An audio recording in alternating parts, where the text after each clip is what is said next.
attention. That's the first step now. This is what's coming through from Sony as far as comments to CNBC-TV18 are concerned. Just a few other names I want to just highlight before we move any further. IREDA is coming up with a 4% pop. It's got humongous volumes. I mean, second largest volume traded name. So 2 days of some correction and today back up again. Devyani, of course, we mentioned. Again, the gains are 7%, but look at the volumes. Sterling and Wilson, I think it's another circuit days. The QIP, of course, got done. Sterling and Wilson Solar. 452, fourth largest volumes on, across the board on the NSE right now. Dixon comes up. There's a CLSA note this morning. I think it just talks about the IT hardware opportunity and how Dixon perhaps is well poised to take advantage of it. GTL Industries, I think we highlighted 3% on GTL. Amit Jeswani, who runs Stallion Asset Management, he was with us yesterday on the program and closing bell, and he was saying that they've been buyers in GTL. More on this a little later. Chennai Petro is up 2.5%. GIC RE is up about 3.5%, 330. There is PNC Infra, a stock which Vivek highlighted in the morning, which is up about 4% as well. So there's a fair bit going on with volumes. I mean, right out of the gates, there is no dearth of volumes at all. Oil India is up about 2.5%. So these oil sort of names, oil and gas names are starting the day up, at least right now. Keynes is up about 2%. Just a few more names. Jindal SAW is up about 3%. I mentioned Chennai Petro, but there is MRPL, which is up about 4% as well. So is it the shipping story? Is it, fears there? I'm not sure, but some of these names are starting the day up. Siemens saw this massive move yesterday, 7%, closed up 7%. It's starting about 1.33% lower. And look at Max Healthcare, the hospital name, which starts about 2% lower, 2.5% lower as well. Sorry? By the way, I just was looking at Zomato and the trajectory, right? I mean, the year has belonged to Zomato. Just look at it. It's at a fresh high this morning at 130. Who would have thought this year Zomato is up 120%? Of course, the movement started after its earnings, if you remember, the upgrades that came in post-earnings, the fact that Blinkit was doing very well. And this is one stock that has had a phenomenal run. So fresh high this morning. So I couldn't really take my gaze off some of these platform companies that have been doing really well. We spoke, if you remember, we sat right here and spoke. Yes. I mean, Ramdevji, of course, of Monte Carlo, took us through that conversation, and he's, of course, remains extremely bullish on this business, the business model, and of course the company as well. So 131 on Zomato is where we're at. Ajay Srivastava is Chief Executive Officer at Dimensions Corporate Finance Services. He's our market master of the day. Ajay, good to have you with us here. Thank you very much. I'm surprised you're still around. You're not off on your vacation. Good morning. End of the year. Good morning. I tell you, when it pours, you collect the water. You don't run away from it, right? You don't put a raincoat, you don't run away. When it pours, you collect it. So I think this is one season which is just incredible, not only from the investment side, but from the corporate, our banking side, investment banking side. It's just amazing what the year has come out to be, I think. And yes, we will try to run away, but well, no. I was just joking. Ajay, please stay. We're all here, and we're all going to be here. So please stay. If we got to be here for this year in the season, silly season, then I think we got a problem. Then we got a problem. We need to enjoy the money, my friend, before it evaporates. It's, paper money. I agree with you. I mean, not just this year, right? Every year. I mean, towards the end of the year is when you can actually take some time off. But season's greetings to you, Ajay. What's the big plan for Christmas and New Year this time? I think the big plan is to just relax, count your earning, and stay in a place where nobody can find you. Well, I'm going to say it in... Sorry? I'm saying I'm going to in a full filmy time, we're going to find you. Believe me, I found a place where nobody can find. Where there's no connection, there is nothing there at all. Tell us also, so we can also run there. I'm telling you, it's in the middle of Kerala, okay, and no connection comes there. Wow. Absolutely blissful. Kerala. Is it in one of Prashant's plots? I heard that Prashant has some lovely property. Are you guys going together? A lot of market men keep talking about these plots that Prashant has. We never get invited. We have not got invited till now. Anyway, hopefully 2024. Complete fabrication. But Ajay, talk to us about the markets a little bit. I think we should get to that as well. How are things looking? Good for more? I think things are looking good. But what we have done in the last 2 weeks is that we have actually pruned some of our stock holdings. I think some of the stock which has gone up quite substantially may not back up with the fundamental earnings. I think, and we have analyzed that almost about 500 companies in India that are in the universe of BSC that would definitely, which were in the active universe zone, we'll take some money off some of them, not invest in some of them. So this has been kind of the last 2 weeks, Prashant, has been a time to say what we will not invest in, that is one, what we will book profits into, and what we will add on, and that's the theme. But by and large, the theme is that don't change much of philosophy of investment. The same themes continue, but definitely prune your expenditure, your investments into companies that perhaps have run too far ahead of themselves. So I think this has been a kind of a last 2 weeks has been of pruning down more than adding up. Okay, well, there is a statement that's come from Sony, so we'll get to that in a bit.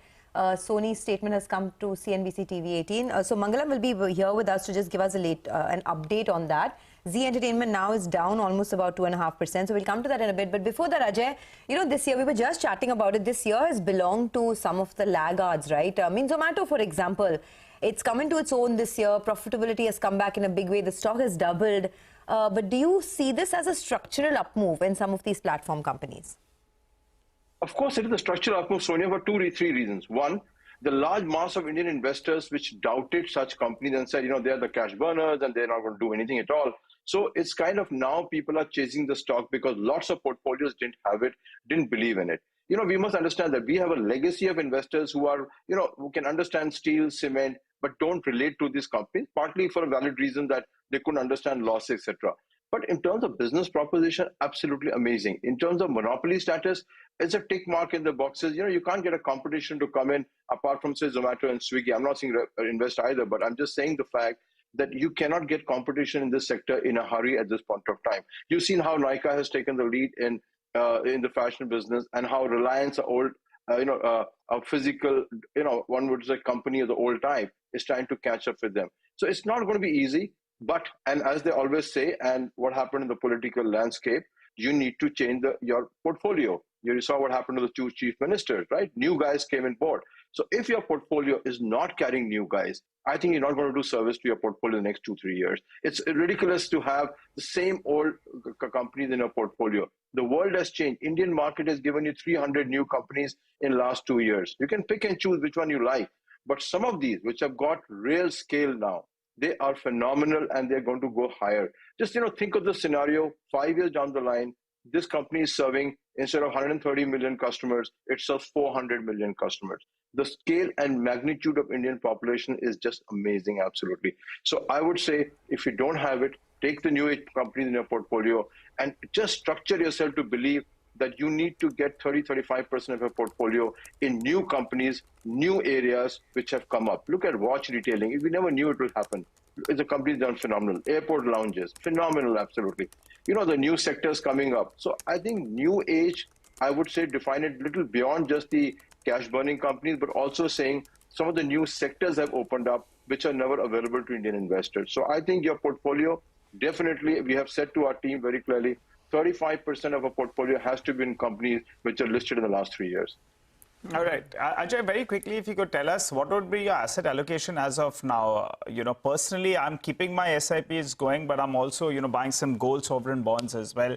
But I'm buying it for a longer duration. As of now, approaching into 2024, what would your allocation be, say, into equities, gold, real estate? My dear friend, look at my hair and your hair, right?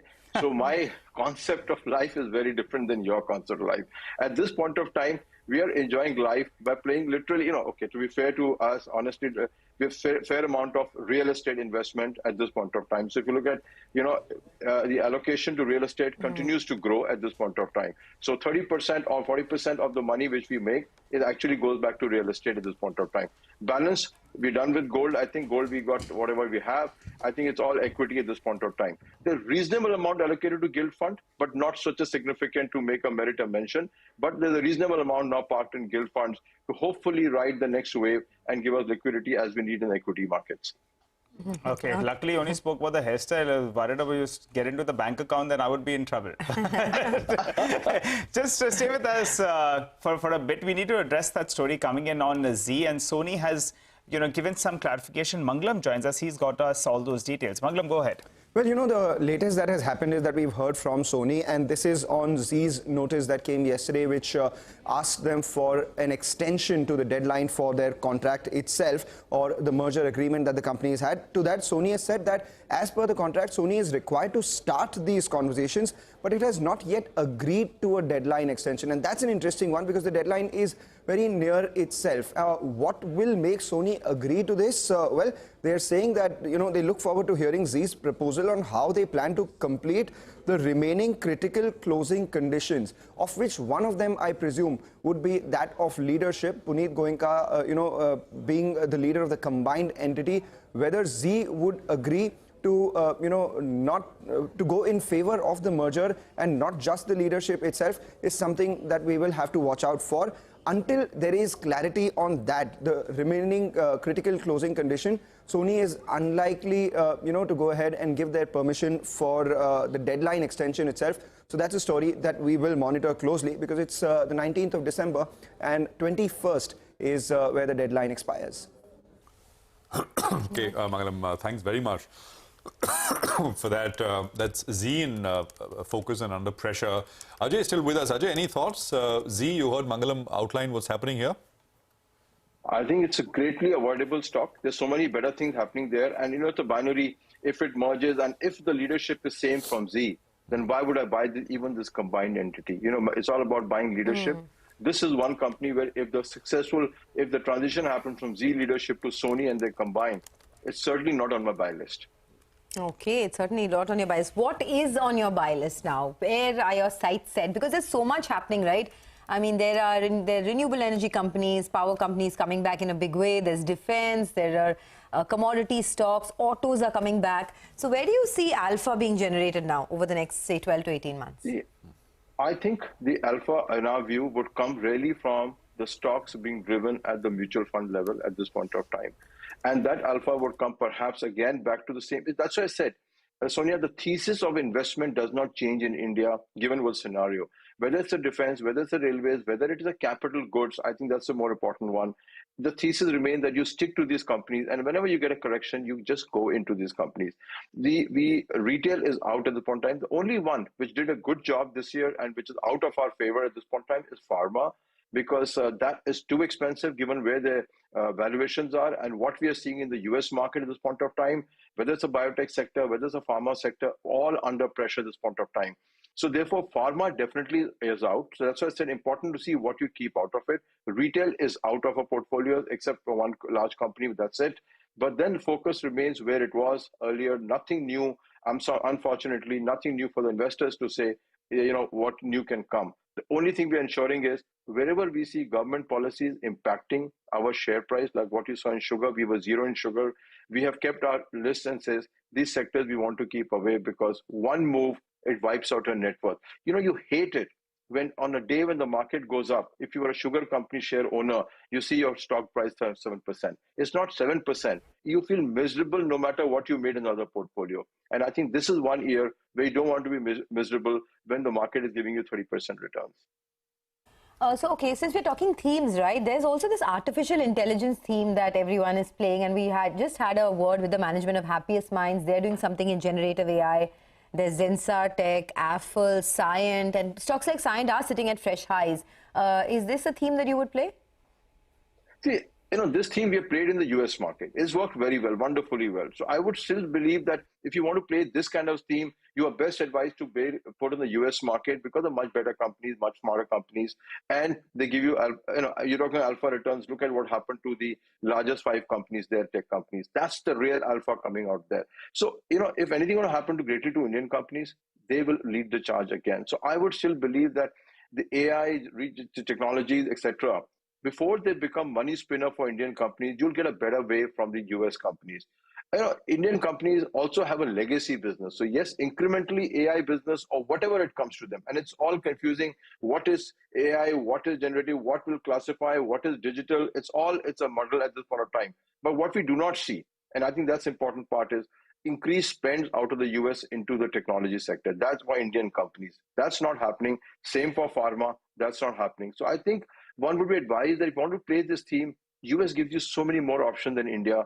Play it there. India is going to derive a 5% or benefit from it, nothing more. 95% is going to come in the US. So better focus your money there than focus in India. Okay, Ajay, thank you very much for joining us. We wish you all the best. It's an enjoyable chat as always. And as I wrap up, I'm Googling areas with no phone connectivity in Kerala. So, so I'll message you. I'll share with you. I'll take you when I'm not there. All right. Okay, that's a googly. Thanks very much, Ajay. It's a pleasure having you with us here on CNBC TV18. I think the market is doing nothing. I mean, 15 points higher, but there's a lot happening at a stock level, which is what we will get to in just a bit. 3:1 is the advances to decline ratio. 1,500 stocks are higher, and you got about 500 stocks, 550 stocks, which are lower. So it's broadly a bullish bias out there. Sorry. It just goes to show how much time all of us spend on our gadgets, right? On our phones, on our laptops, that you need to look for places where there's no network, and that's a privilege. And that's a luxury that people can't afford these days. Well, all right, let's move on. IRB Infra, you know, as we were telling you, is the stock on our radar right now. The company has, the IRB Infra Trust has bagged 2 projects from the NHAI. So Anil Yadav, who's the Director, Investor Relations and former Group Chief Financial Officer at IRB Infra, joins us now to talk about that. Mr. Yadav, good morning. Always great speaking to you. You know, first of all, congratulations on emerging as the highest bidder in both these projects, the packages of NHAI. Can you tell us, are both these projects part of the private InvIT? Is there any benefit of this work that will come to the listed IRB Infra entity? And what is the ownership structure? What is the kind of payout benefits that we're looking at from these 2 projects? Yeah, thank you. Good morning. With respect to the private InvIT, it's a 51% owned by the listed company. Apart from the ownership, that whatever the distribution will come, 51% will flow to IRB and balance 49% will go to Government of Singapore. And apart from that, EPC and O&M is done by IRB for these projects. If you look at these 2 projects put together, would have added in range of 6,000 to 7,000 crores of order book in the order book of IRB. So you had earlier said that you will do 2,500 to 2,600 crores of revenues for FY24 with an EBITDA of 1,500 to 1,600 crores. Are you on track to doing that? And, you know, what is the kind of, I mean, are there any further assets that could be transferred to the InvITs over the next couple of months? Yeah, you are correct that we have talked about initial 10 assets will have a revenue of around 2,400 to 2,500 crores and net revenue of around 1,800 crores and 15 to 1,600 crores of EBITDA. But as you are aware that we have added the Hyderabad ORR from the August, the number will improve further. Okay. All right. Hi, sir. Morning, and thanks so much for joining in. Do you stick to the guidance that you had given us earlier? You were expecting, I think, 10 to 15% growth in the EPC business, 15 to 20% growth in the toll collection business. You consider the price hikes out there. Do you stick to this guidance? Yes, I think the growth in toll business will be upwards of 20% because we are seeing a very healthy growth during the festive season. And we also report the monthly number. There we are seeing the healthy growth. Probably it will be towards the higher band of the guidance what we have provided at the beginning of the year. Okay, all right. Got it. Can you tell us this refinancing exercise that you are planning to do for some of your SPVs? Can you tell us what is the total refinancing that you've undertaken and what will be the interest cost savings that you're looking at in the second half of the year and also in FY25? Over the last 1 year, we have done a refinancing of 10,000 crores debt and saving of 110 basis point on that, so roughly 110 crores of saving on the interest cost. And there is almost 1,500 crores saving on the repayment. And that will be translated roughly 300 crores per annum. Almost 400 crores of cash flow saving due to refinancing of the debt at the InvIT level. Okay, all right. So this toll business growth that you spoke about, right? Upwards of 20%. Is that something that you're looking at in this year by the end of FY24? Or can you hold on to a 20% plus growth in the toll business in FY25 as well? If you look at IRB plus the private InvIT, as we have talked about, TOT 12 and TOT 13 will start soon, probably over the period of 6 months, and those will be contributing the revenue for FY24. Probably the growth in the toll business, IRB and private InvIT put together, will be in range of 15 to 20% for the next financial year as well. Okay, all right, we will leave it at that. Thanks a lot for joining in, and once again, greetings of the season to you and your team at IRB Infra. Let's take a quick break on that note. The market is very quiet, very flat, so not doing much at all. In our special offering, Big Winners of 2023, today we'll speak to the management of Welspun Living. Devyani Goenka of Welspun Living will be joining in to discuss their business momentum. Later in our special segment, Charting Trends, Sachidanand Uttekar of Trade Bulls will help us decode charts in the market. Stay tuned.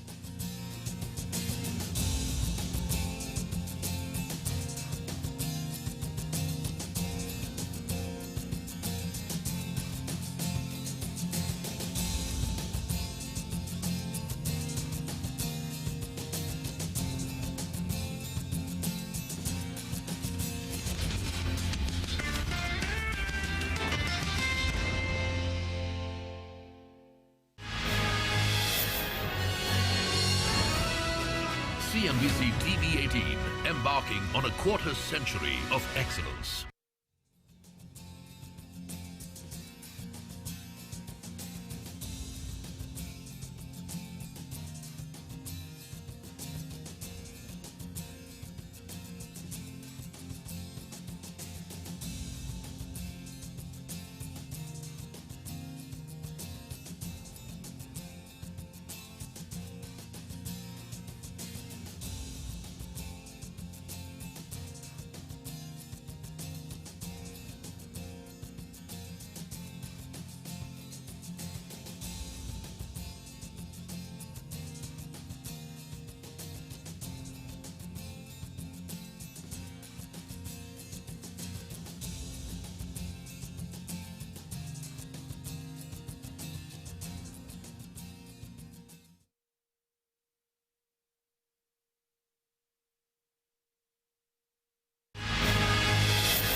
CNBC-TV18, embarking on a quarter century of excellence.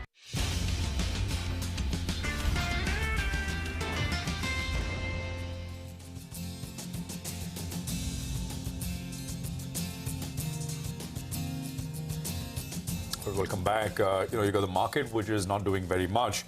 It seems like a bit of a repeat of what we saw yesterday, a middling kind of day. Although yesterday, by this time, things were a little sharply down, and then, of course, there was a full recovery which was made before a second dip happened in the second half of the session. 21,385 is where we're at on the index right now. This is, of course, Corporate Radar, and we are focusing on the big winners of 2023. Today, we'll be speaking with the management of Welspun Living. The stock, by the way, is up 100% plus in this year. So far, of course, with a few more sessions left. We have the Managing Director and Chief Executive Officer of the company joining in now to take some questions. We have Devyani Goenka, who's with us. Devyani, good morning. It's been a while. Thank you very much for joining us here on CNBC TV18. Prashant this side. Hi, Prashant. Hi, Devyani. Tell us a little bit about how demand is shaping up, both locally and, in the export markets as well. And talk a little bit about exports, because we've been hearing this coming recession in the US for a while now, which now no one is expecting. Everyone is saying, well, it's going to be just fine in 2024. So where does it leave us? It's not as if your exports suffered greatly. I mean, they've actually grew at a healthy pace. But talk to us about the demand trends. So let me just give you a perspective. So while, yes, people were talking about the recession in the United States, and I continue to say that United States has always been a resilient economy. It consumes around 34% of world's home textiles. And you have a per capita of around $80,000. I mean, you can imagine that kind of a consumption that you have there, right? So if I look at the holiday season, I mean, in November itself, it grew by 3 to 4%. And that has been amazing. I mean, 200 million people shopped that weekend of 5 days, right? Around, say, it was around $957 billion to $966 billion was the growth that we saw, around 3 to 4%. in the terms of the percentage. And it is also owing to the whole job, the job data and the wages, because I think the consumption is to that. But yes, discounts have been the run of the day. The Black Friday was a sure hit. So definitely you see that coming in as a trend. And going forward as well, I think with the Fed taking a call for, and that's already come and you would be aware of it, we saw the Fed rates going up, now they're going to be going down. So definitely that's going to up the whole discretionary spend. So definitely that's when you talk about United States. Now, when I come closer home in India, you see a 5x growth in the kind of, the earnings of over rupees 5 lakh, and that is driving India's consumption. And it's been a very mixed bag in India, if you look at it. Premiumization, the luxury goods were very good. The rural was a little low. Q1, Q2 was a bit slow, Prashant, but I feel it's going to come up because, with the elections coming up, the rural will definitely have an upside as well. So yeah, having said that, I feel that going forward, the recession is, behind us that way. But the Red Sea fiasco that's happened now. So we don't know any other black swan event that comes through. So yeah, looking at today, we are pretty good. But I think as organizations and corporates, we have to brace ourselves always and be ready. Absolutely, absolutely. And you've done a great job at that up until now. Dipali, hi, good morning. Good to see you in. This is Sonia here. You've been a pioneer player in this entire bath linen, bed linen space, but now you're getting into flooring as well. So I want to talk a little bit about flooring. It's just 10% of your overall business currently, but what's the game plan? Do you plan to sort of take the contribution much higher in terms of the operational benefits that you get? Is it much better than your traditional business? And, how much are you doing in terms of investments here? So I think, Sonia, first of all, we invested around 2,300 crores in this business in the flooring business. And it is one of the most progressive modern plants in this side of the world ever, right?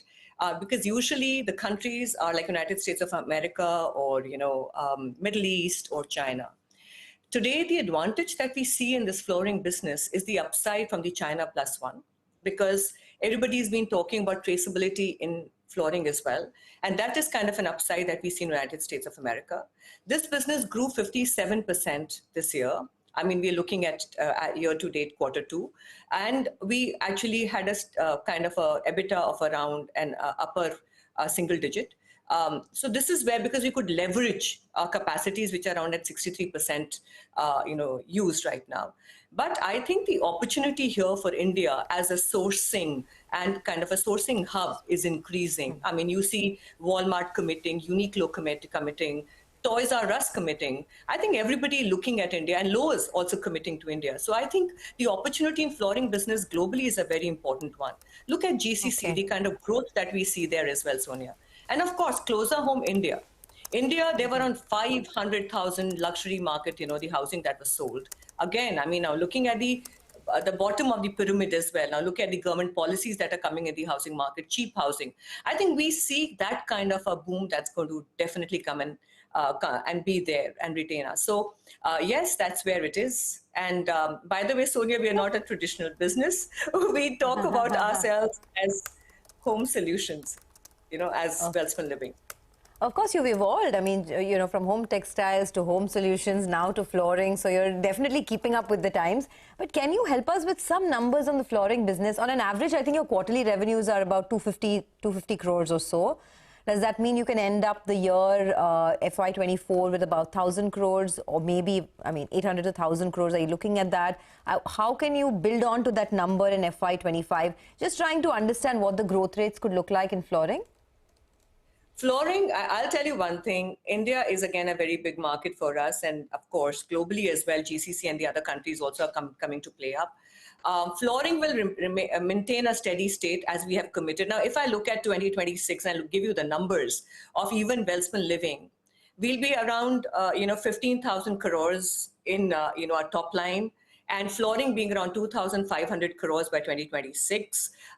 Retail being, contributing around 11% of this 1,700 crores, and a bottom line of, say, steady state 15%. So, and a CAGR of 23%. So I think this is where we see ourselves, Sonia. So definitely there is going to be, we are at 60% utilization, and there's a huge opportunity and huge headway there as well.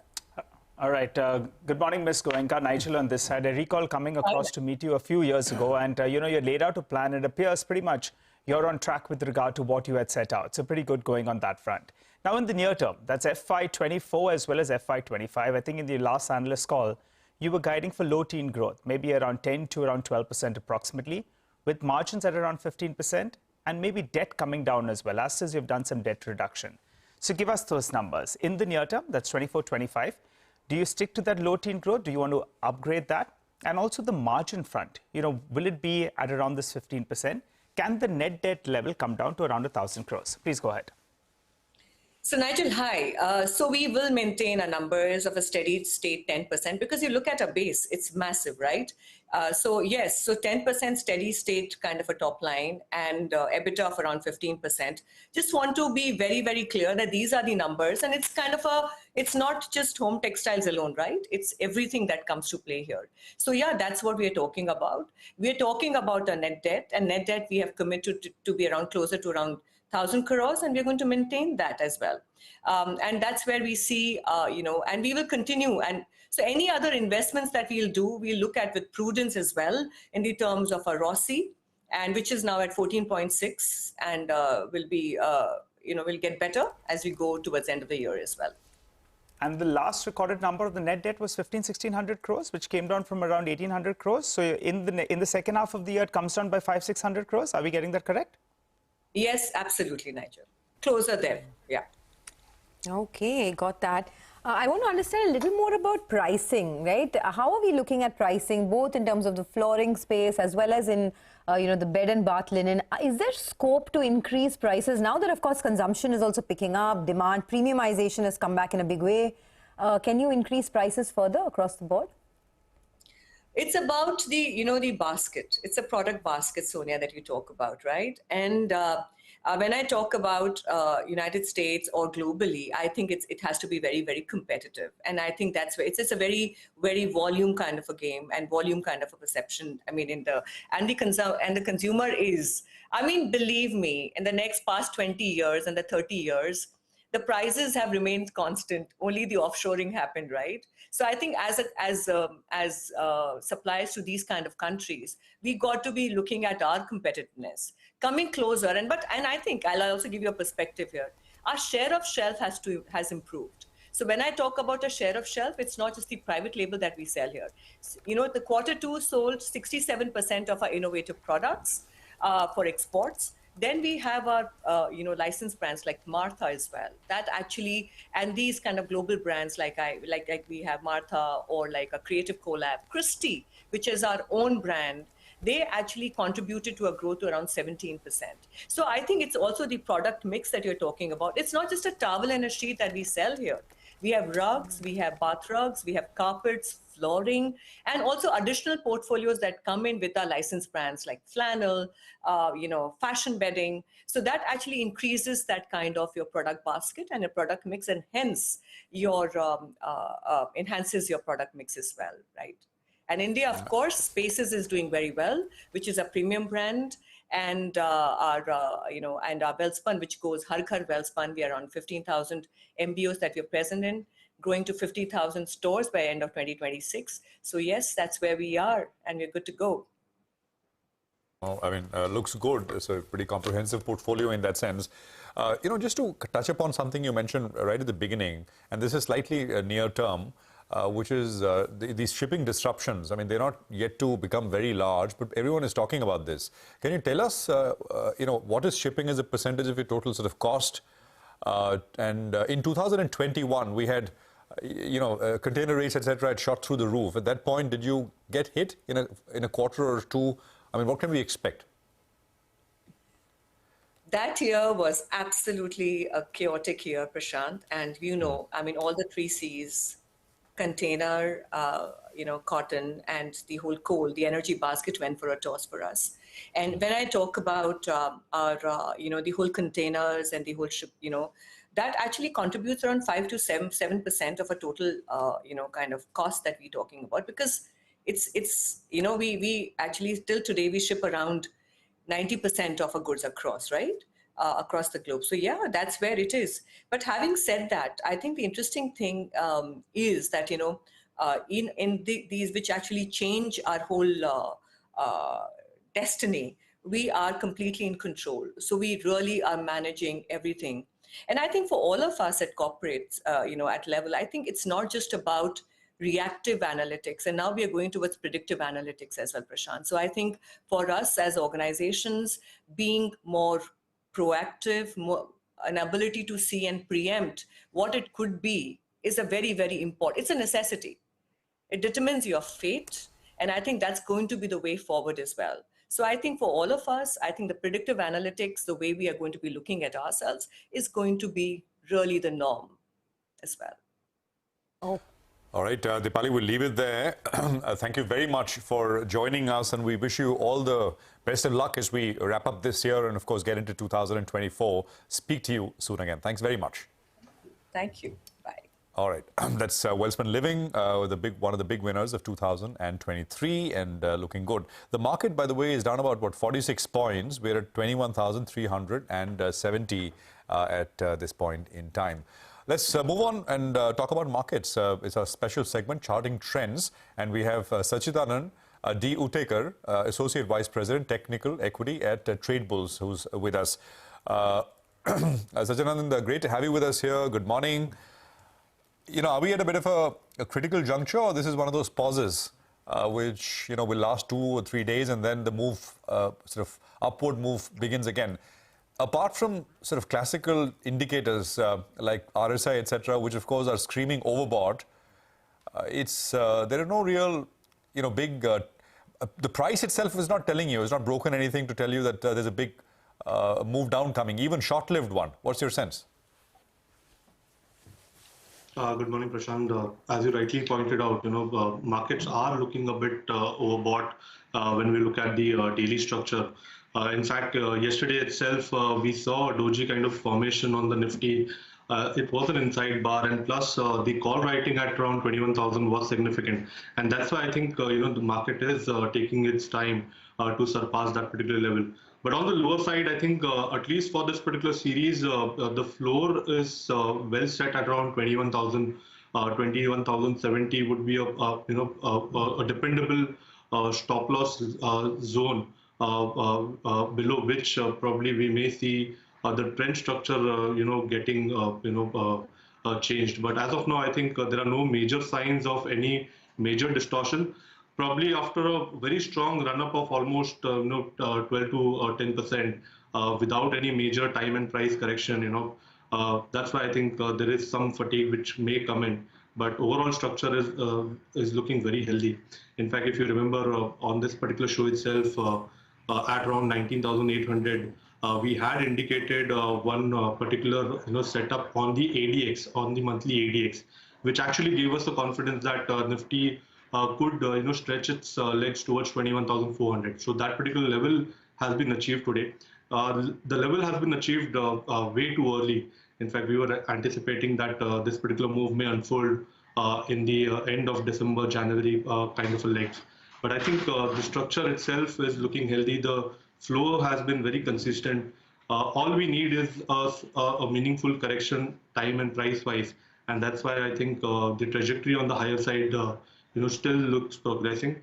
On the upside, we are anticipating that eventually Nifty could scale towards 22,240, probably in few months itself.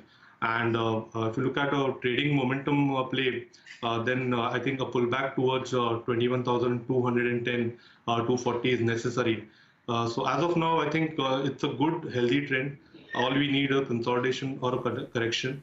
The support is well established at 21,000. The base is very strong there. So unless we don't slip below that particular base, there may not be any major change in the structure. All right. On individual stocks, what are you looking at? Sachidanand, good morning. Where do you see more traction on the upside? Well, if you look at the sector plays, clearly IT is something wherein we are, seeing a good progressing trend here. Nifty IT on the relative strength basis has actually moved, surpassed its April 2022 and December 2021 highs. On the price, there's a fair amount of upside which is yet to be seen, and we are anticipating that eventually Nifty IT itself can move towards 36,600, 39,000 kind of levels, and it could surpass those all-time high levels as well.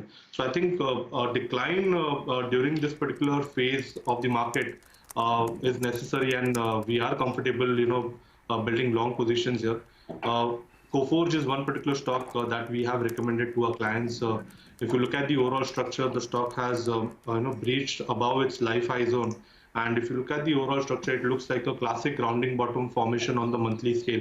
Now, this particular breakout has happened significantly with volumes and price action, and that's why we are expecting that going forward. From a portfolio perspective, the stock can be accumulated with a stop loss at around 55.80. Eventually, we see this stock scaling towards 76.60, followed by 8400. The other stock on our radar from a trading momentum basis from the same space is Wipro. Even here, if you look at the structure recently, the stock managed to give us a rounding bottom breakout at around 445, 440 levels. There's a good strong pullback which is necessary. This particular pullback which is evolving right now can get arrested up to around 435. So on a decline, the stock can be accumulated for a price target of around 490. Keeping a stop loss somewhere close to around 428. Okay. Sachidanand, great to have you with us here. Good conversation as always, and we'll watch out for some of these stocks and, of course, your overall view on the index as well. The market is down about, 35, 36 odd points, so there's not very much going on. Zee, let's just do a quick check once again. It's down about 4%, 4.5%, 268 on Zee. So that has got some pressure going. Yes Bank is down about 2%, if you can have these up. Yes Bank has got huge volumes for now.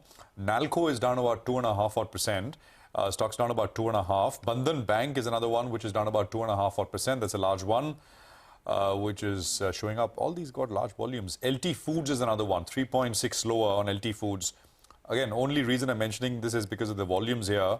And I mentioned Max Healthcare started about 1.5 lower, is down about 2.5% right now. KFin Technologies, right? I mean, the capital market intermediary, that is down at about just under 500 rupees at about 496. You got HBL Power, KPI Green, there is Aether Industries, there is Radico.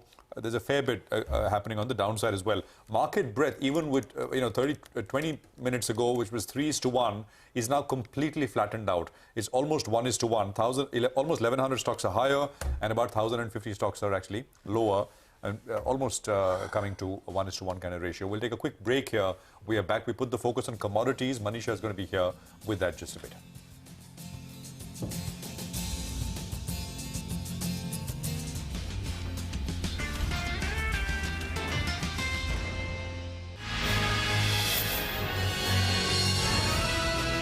CNBC-TV18, embarking on a quarter century of excellence.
CNBC-TV18, embarking on a quarter century of excellence.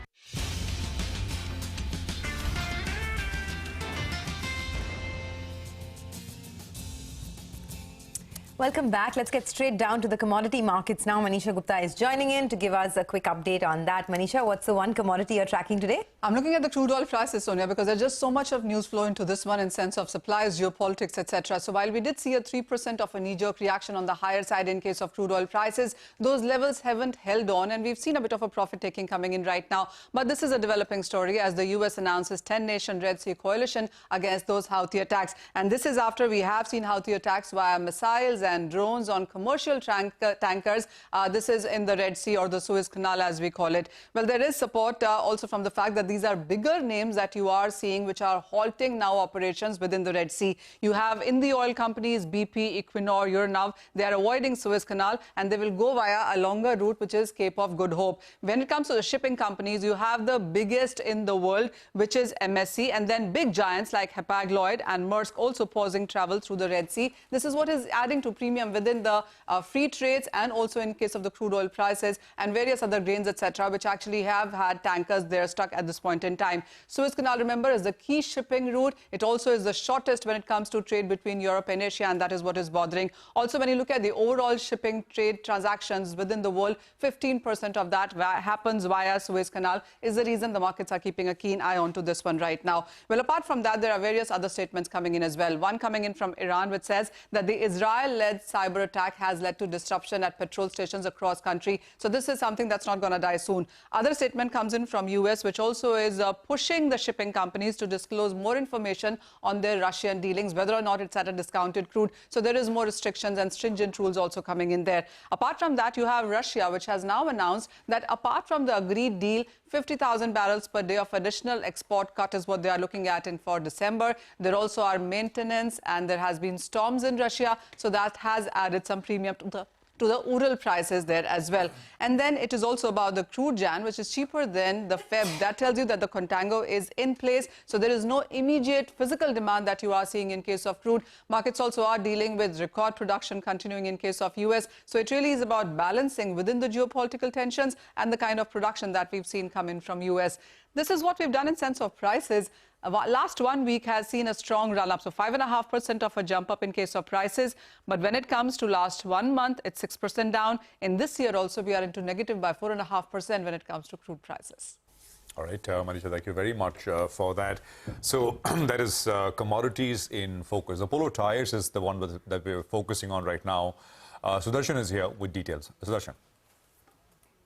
The stock of Apollo Tyres is up more than 3% after company saw a change of hands of 4.5% equity in today's block deal window. If we calculate the size of the block deal as per floor price of rupees 440 per share, the size is coming at more than rupees 1200 crore. After today's block deal, the holding of White Iris Investment, which is an affiliate of Warburg Pincus, will reduce to less than 4%, and there will be 90-day lock-in period if it wants to sell further stake. In 2023 so far, Apollo Tyres has given returns of 40%, and that is in line with the returns given by other tyre stocks. All right, thanks a lot for that. So that's an Apollo Tyres fresh high this morning. But Devyani International is the one that's making waves with their foray into the Thailand market. Mangalam is here to get you all hungry about this discussion on Devyani International and what it's providing to the Thailand market. Mangalam, over to you. Well, what's better than a burger or, on a holiday or in December? Well, it's if you have that burger in Thailand. 274 KFC restaurants that Devyani International has gone ahead and acquired through a partnership. In this partnership, they will own around 51% stake. Of course, Temasek will be owning the other 49%, for which Devyani will be paying 340 crores as its share. The overall deal is a little over 1,050 odd crore rupees itself. Now, Restaurant Development Company, the company that they've acquired, their FY23 revenue was close to 1,180 crores. So this adding to Devyani's overall book would mean about 35 to 40% addition in their consolidated revenues and EBITDA, but that's on a line-by-line basis. But if you remove the minority interest part of it, the overall addition to their business will be 14 to 19%, and that's why the stock is higher. The other reason why the stock is higher is because this acquisition, which is around 1 times sales and 8 times EV to EBITDA, is at a big discount to their own valuations of 7 times sales and 50 times EV to EBITDA itself. and as a result of which the street is viewing this as a big positive. However, some concerns is that, brokers like Jefferies, they're saying that we would have liked the India growth effort instead of this going into another overseas market, and they hope that this does not kick off overseas M&A. We've seen this in the QSR space with Jubilant Foodworks acquiring a couple of companies, and as did Restaurant Brands Asia, which operates Burger King in India. All right, Mangalam, thank you very much for that. Look at the market now, 75 points lower, and there is a bit of a correction which seems to be setting in. Looks, so far the script is almost like yesterday. The market saw a first dip within the first hour, but then that got completely, that disappeared. I mean, the market went into the green, and then later in the second half, there was the second dip which came through. The high, by the way, is made at 936 this morning at about 21,440. We're at 21,344 now, so about 100 points off the day's high. We'll take a break here. On the other side, our special segment is the economy. My colleague Lata will get chatting with Samir and Chakrabarti of Citi, and they decode if there is a dovish pivot from the RBI as well after what the Fed said last Wednesday, and they'll decode in Citi India's outlook for 2024. Stay tuned.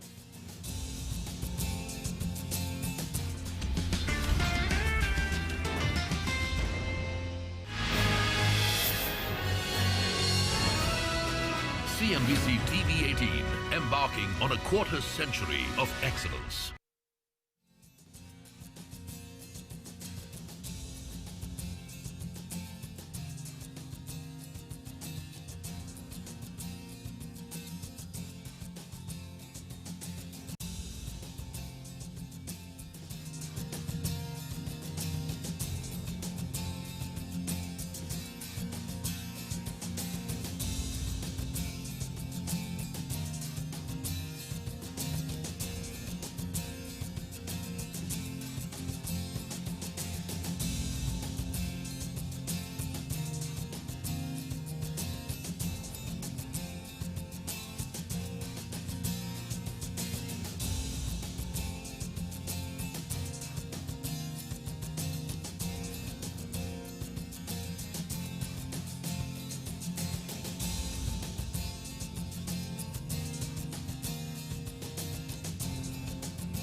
CNBC-TV18, embarking on a quarter-century of excellence.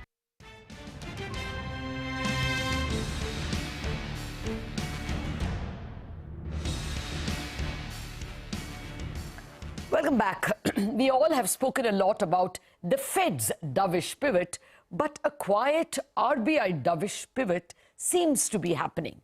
The central bank announced a 7-day variable rate repo last week to infuse 1 lakh rupees into the market, thus probably reducing the tightness in the market. Also, it has allowed the rupee to strengthen. Remember the strong 83.3, 83.4 it maintained, and one day we saw the rupee strengthen to 82.9 as well. Today I have with me Samiran Chakrabarti, the chief India economist at Citi, first to analyze if indeed the Reserve Bank is getting dovish, but more importantly to check out Citi's outlook for 2024. Samiran, thank you very much indeed for joining me. Well, this is the more current question before I come to the outlook. There was this repo announced, 7-day repo. While it looks like it is to counter the outflows of advanced taxes, there was also a redemption. There was also a lower than expected CPI for November. All told, are you smelling some dovishness? So good morning, Lata. I guess the way RBI has approached this is a little bit testing the waters as they progress with their steps. The only deviation seemed to be in that October policy where there's this apprehension that there will be an OMO sale around the corner. Once that OMO sale has not happened, the rest of the time this has been more or less balanced well. I think going forward, there would be 3 ways to look at this RBI's so-called dovishness. One would be whether the RBI is allowing the overnight rate to fall back to 6.5% on a persistent basis. The second would be at what point of time they're comfortable changing the stance from withdrawal of accommodation to more like a neutral.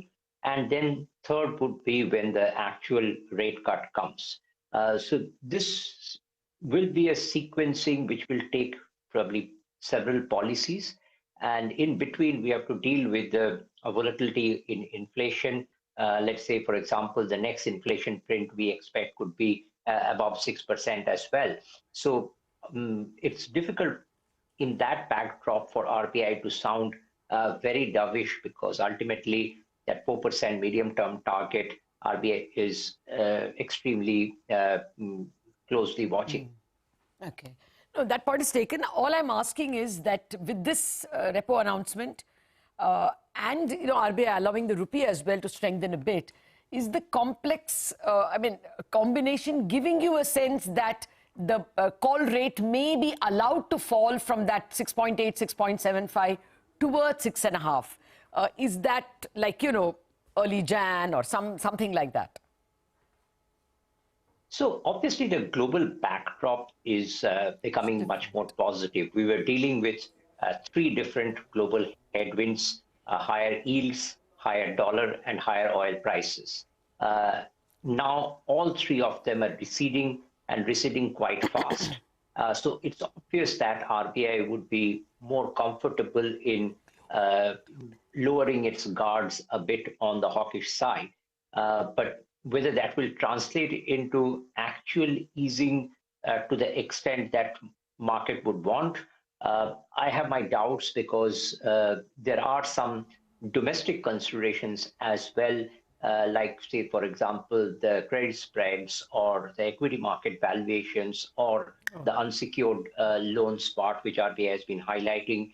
These are all sort of symptoms of easy financial conditions, and RBI would be mindful of them as well before lowering their guard completely.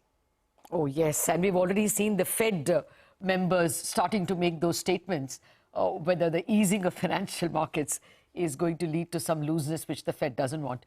Okay, Samiran, now let me turn to the Citi's view on 2024. And let's continue with the bond argument itself. What are you seeing by way of inflation and therefore Reserve Bank's moves? What's the expectation therefore on yields? Do you see the 10-year yield falling? It has more than just RBI to worry. It's also got bond inflows coming in. Sure. My sense is that the yield movement will more be a function of the monetary policy stance. Once RBI is changing its stance towards neutral, we think that could be around April. There is a possibility that the RBI allows a little bit drifting down of yields. We think the first rate cut is not before August. Hopefully by then there will be more clarity on Fed rate cuts or ECB rate cuts. So global central banks, developed market central banks would have already started easing by then, and we will have more clarity on monsoon as well. So not just a core inflation, which we expect to remain soft. On the headline also, RBI will have more comfort. That's also the quarter where the base effect will probably track down inflation significantly. Our full year inflation forecast is about 20-30 basis points lower than RBI's. That's partly because our growth forecast is also slightly lower than RBI's growth forecast. So in the second half of the year, when we will be tracking around the 4.5% inflation, that time the real policy rate would probably exceed 200 basis points. That can give RBI about 50 basis point of rate cut window. It's not going to be a massive pivot towards easing is what my sense is, but a more tactical 50 basis point easing is possible in the latter part of the year. Okay. Well, let me in that case bring up your, fiscal deficit forecasts also. We have been showing what your forecasts have been on growth and inflation. My small doubt with respect to this inflation softening to 4.5 according to you is that your fiscal deficit, you're not seeing it fall much. For 3 or 4 years, we are having a fiscal deficit at close to 9%, and your expectation is next year also we are, FY25 also, we're going to be well over 8%. If that is the kind of fiscal deficit in a strong economy, and with US economy not really falling off a cliff, would this not be more inflationary? Are we playing down inflation risks coming from the wealth effect, rise in equity markets, as well as a still loose fisc? So if you break down the fiscal, what comes out is that compared to the pre-COVID till today, the about 250 basis point increase in fiscal deficit that has happened, that can be broken down into two parts. One is about 100 basis point could just be accounting adjustments where some off-balance sheet items have been brought on balance sheet. And about 150 basis point is the increase in public Capex to GDP ratio. So that is good fiscal spending, which has relatively lesser inflationary consequences. So we probably have this somewhat of a good situation where the investment growth, in our view, for the fourth consecutive year is likely to exceed consumption growth. Now, it's a different debate that whether the consumption growth that we are seeing requires policy attention or not. But at least from an inflation context, this divergence between investment growth and consumption growth, in our view, should be a positive for core inflation to remain somewhat softer. And the other thing, obviously, in the Indian context is that historically, the connection between something like output cap or higher growth to core inflation is often quite distorted because core inflation gets influenced by several random factors. So my sense is that we should still have some softness in core next year, especially if our view is correct that the overall GDP growth moderates about 50 basis points next year on the back of global headwinds, which is very disinflationary at this point of time. Okay. Yeah, that requires a whole debate. I agree that there were some, accounting adjustments to NHAI's overspend and Food Corporation of India overspend. But this year and next year, it looks like it's actual spending and, one can worry about inflation. The other question, can you take us through your growth expectations and your premises? Also, I read your report and you are expecting that consumption will not take off so much. It will still be investment-led growth. Can private Capex pick up in the face of weak consumption? You will invest only when you see people consuming more. So can that be a headwind? So this has been a big challenge for analysts that a lot of preconditions for private Capex recovery are already in place. If you look at the asset turnover ratio, capacity utilization ratio, free cash flow to Capex ratio, profitability of corporates, lending rates, liquidity in the system, private capex to GDP ratio, private debt to GDP ratio, everything seems to suggest that we are on the cusp of private capex recovery. But that animal spirit has been missing. It's difficult to time exactly when this will happen, but we think that post-elections there is a likelihood of this improving. The conversations seem to suggest so.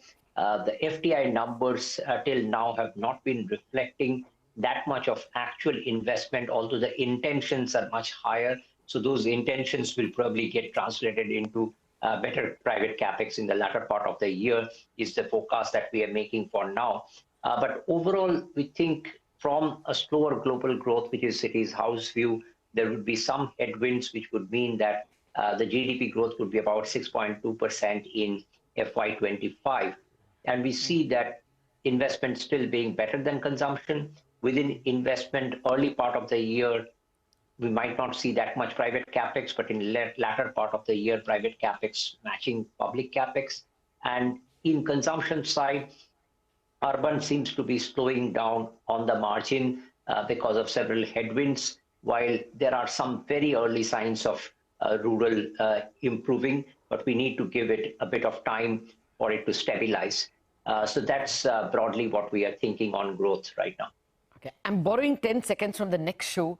Samiran, if you can just tell us how you see the rupee. You've given a wide range of 82.5 to 84. So does 84 come first and then the rupee strengthens? How do you see it?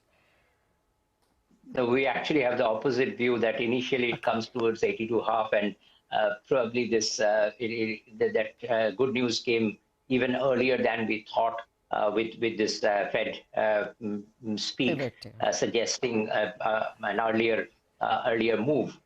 So the broad point is that Citi's house view is that DXY will stay between 102 to 107.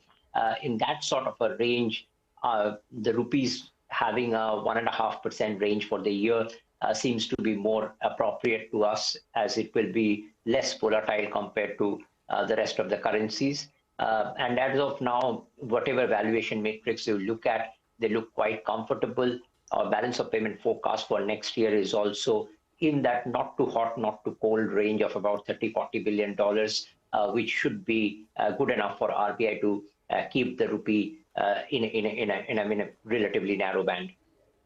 Okay, got that. Thank you very much for squeezing your reply within time. The broad Citi view is it's a not too hot, not too cold year, but not quite Goldilocks, because growth is going to dip a little bit in their estimate, but inflation will dip a lot more. That's a fairly happy situation to get into 2024. Thank you very much, Samiran Chakrabarti, for joining us, and a great 2024 to everyone at Citi and to yourself as well. Wrap up on Bazaar. Chartbusters up next.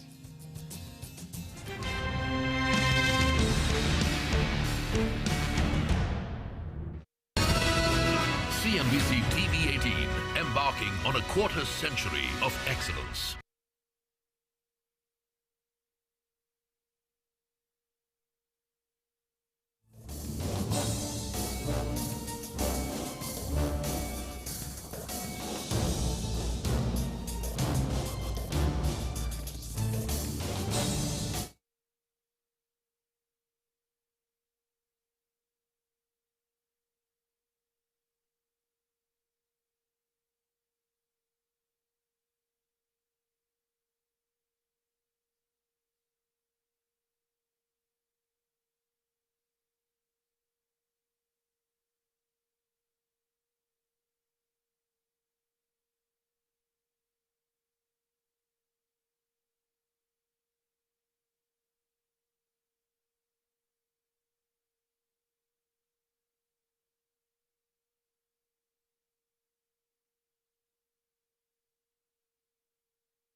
CNBC-TV18, embarking on a quarter century of excellence.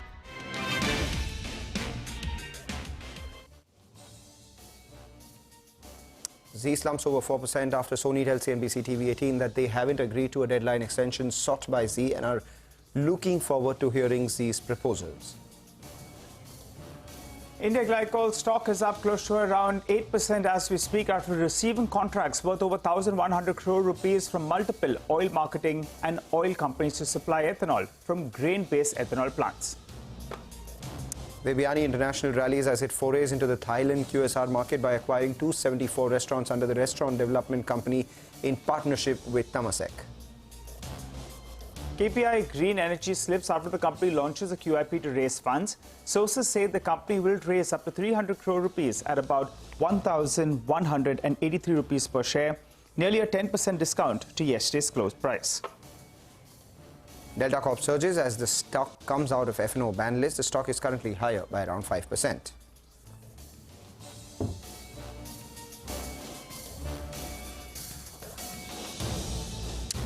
Hello and welcome to Chartbusters. I'm Nigel D'Souza. Joining me as always is Mangla Malu. Well, it appears the Nifty is facing some kind of resistance at around the 21,500 odd mark. Yesterday as well as today, we tried to make our way towards that level, but it's being met with some kind of resistance. Even in today's trading session, the Nifty Bank, a little off color. It was down 250 points yesterday. Today, it's down another 200 points also. In a couple of sessions, it's down 500 points. But keep in mind, it ran close to around 4,000 points in the previous 3 weeks or so. Mangla. Well, nothing really to worry about.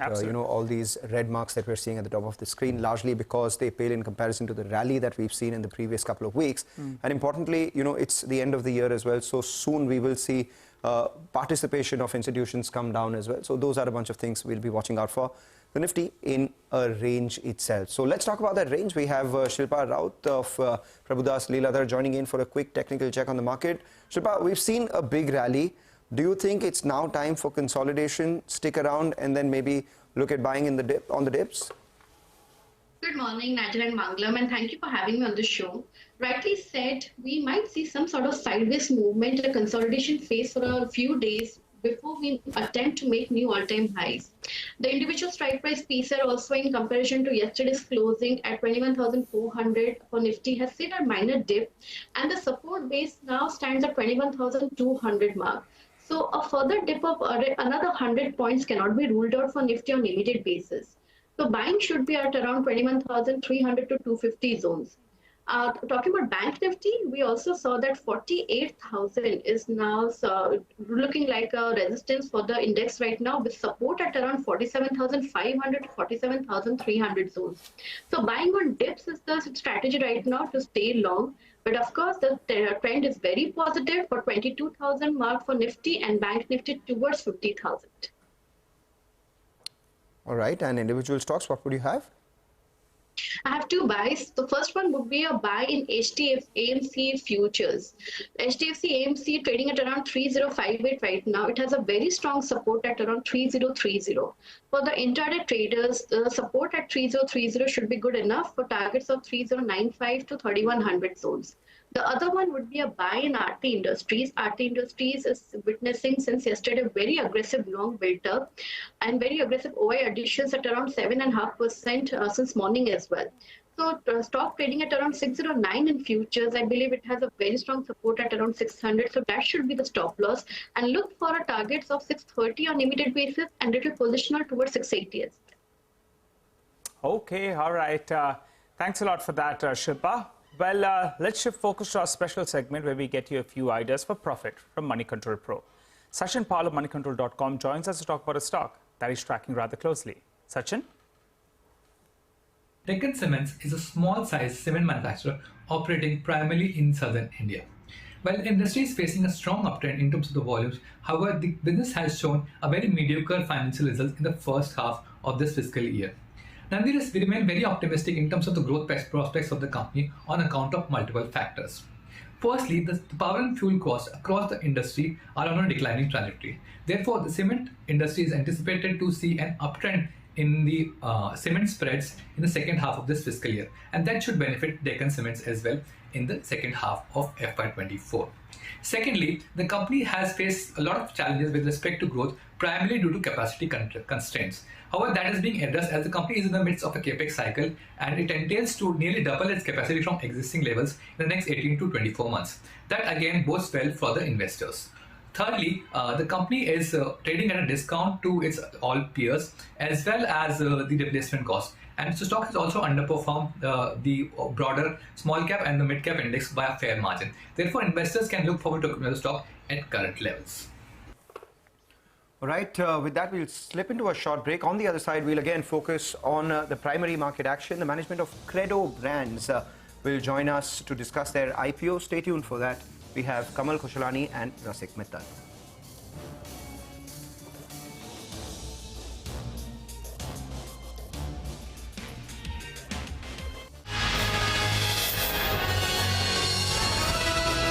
CNBC-TV18, embarking on a quarter century of excellence.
And whenever it's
CNBC-TV18, embarking on a quarter century of excellence.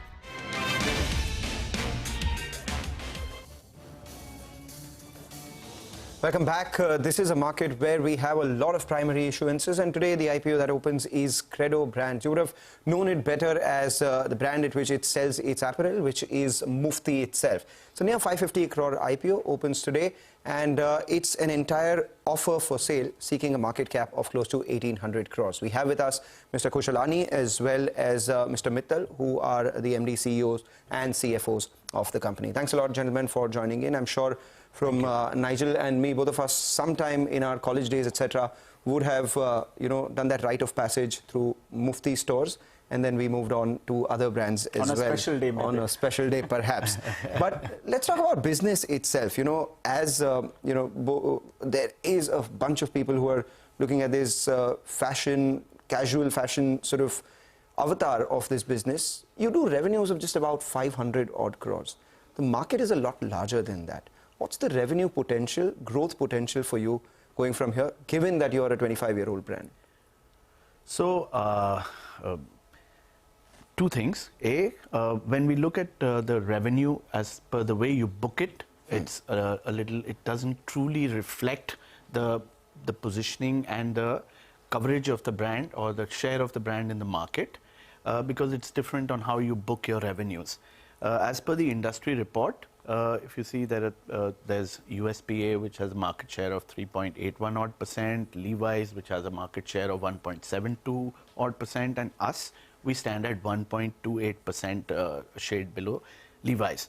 However, in the 3.81% and 1.72% of Levi's and USPA being prior to that, is that it includes, in the industry report, it includes everything except innerwear. It includes all categories such as women's wear, kids wear, footwear and other categories they may be into. So from that, we have to judge as to where we are as far as menswear is concerned. We are one of the prominent players in the market, and we intend to, do what we do profitably. We've calibrated the growth of this brand and the company through the profitability lens always, and we have done that consistently, and that's what we intend to do going forward as well. Okay, all right. Hi, gentlemen, and thanks so much for coming down to our studio. Maybe make it look a little bit more fashionable for today, at least. Give us a couple of details then, in terms of the growth of the market that you're targeting. What is the growth, and are you outpacing that growth? I want to understand whether you can take a larger chunk, in terms of that market share, point number one. And point number two, since we're talking about revenues itself, how much of your money is coming from the e-commerce, segment, and where do you think that stabilizes that? So, two things, Nigel. First, when we talk about growth, see, the industry is slated to grow as per the industry report roughly 2.5 times in the next 5 years to come. Correct. Out of that, the organized market is expected to grow at a larger pace. Out of that, the men's branded segment is expected to grow at an even larger pace. And out of that, casual wear is supposed to take an even larger share of what it already has today. So we sit there right in that sweet spot in that sense. So we hope to, get as much as we can. So what is the growth rate of that casual segment? So that is 21 odd % for the entire market, and for men's branded segment is likely to be 28.9%. So you will obviously... You will outgrow that. Well, I cannot really put those kind of numbers, but just to give you an example. No, what you target? We're not asking you to put a number to it, but you target to... Sure, I will just say that. Yeah. So, last year we opened 52 new stores, and this year in the first 6 months, we've opened 31 new stores already, and they're on the trot. So this is something we've been consistently doing. Along with this, I mean, today, as on September, we had 404, as on 30th September, 404 exclusive brand outlets. Okay. So you could reduce the 31 from that and reduce the 52 from that last year, and then put some kind of number on that. And there's a healthy rate of growth that we have been seeing across same stores that we have and same points of sale that we have. And that is what we intend to continue doing even going forward. So let's ask you this in another way then. How many stores do you plan to open, say, in the next 12, 18, 24 months? So we can back calculate the revenue potential of the company. We certainly intend to continue opening it at the same rate at which we have been doing. Which is at least 50 stores per year. We should be able to maintain that. And you'll be getting to the next part of it about e-commerce. What is it? Where does it stabilize at? E-commerce, yes, sorry, I missed that earlier. See, e-commerce we use as a channel to liquidate our old season merchandise. As on date, the consumer in India is lured to e-commerce purely because of discounts. And as a brand, we have been very, very conscious about maintaining the value of the brand and giving the consumer exactly what we promise him. So we have the same kind of merchandise, whether it's available at my EBO, whether it's my large format shop, or whether it's my MBO, or whichever store. If there's a Mufti product available, or even the online, it's the same product available, and at that same point of time, the same product will always be available to them at the same price. So we've used that channel to liquidate our old season merchandise. It's very important in the fashion business to be able to liquidate everything you have produced profitably, and that's something what is something what we have been doing historically, and we intend to continue doing that. Whatever we produce, we're able to liquidate that without making any losses. And on account of inventory, we can say that there have been no material write-offs in the history of the company. As a percentage, it's what, 5%, 4%, 3%? What is it? So FY23 was around 5% of the total revenue, and it ranges around 5 to 10% historically. So you expect it to remain in that vicinity of 5 to 10%? Got it. Yeah, sure. Also, if you could tell us, branding, what's your advertising as well as promotion cost as a percentage of your sales, and where does it stabilize at? So typically it's 3.5 to 5% of revenue, which is what it has historically been, and we intend to keep it in that range. What about margins? Since you're spending in branding, etc., all of that has been pretty similar. At the same time, you've been adding stores, etc. What explains this jump that we've seen in your margins from, as low as sub 20% to around 33% that you posted in FY23? And the question is, how much of this is sustainable? Because we've seen company post incredible numbers just before they come to the IPO, especially if it's an OFS. Lovely. So, see, there are, as it's mentioned even in our RHP, there are some big changes that we went through as a brand. We've had very humble beginnings. We started off as a brand from a single man operation to whatever we are today. And during that journey, we've learned a lot of things, and there are a lot of changes that we made within the brand just before COVID, in terms of our brand identity, in terms of our merchandise architecture, in terms of our retail identity, and all of that put together, along with a lot of operational efficiencies that were brought into the business during COVID, because COVID gave everyone an opportunity to, course correct themselves and look under every corner and nook and corner of the carpet and clean every speck of dust you could. So all of that put together, and operational efficiencies that we made and some structural changes that we made in the business have led to this. 2 or 3 major changes like manpower costs, then there are some costs on account of... Short point, this is sustainable, yes, upwards of 30%. We should certainly be able to keep these margins. This was a normal year, the first year after COVID, and all of what we did has begun to bear fruits, and we should be able to... Final question from my end then, largely because, in an era where brand mortality is so high, you've been around for 25 years, and your positioning has been pretty spick and span in that positioning parameter itself. There are a lot of large players coming in this casual fashion space, etc. What if someone writes a check to you? I mean, will Mufti be up for sale?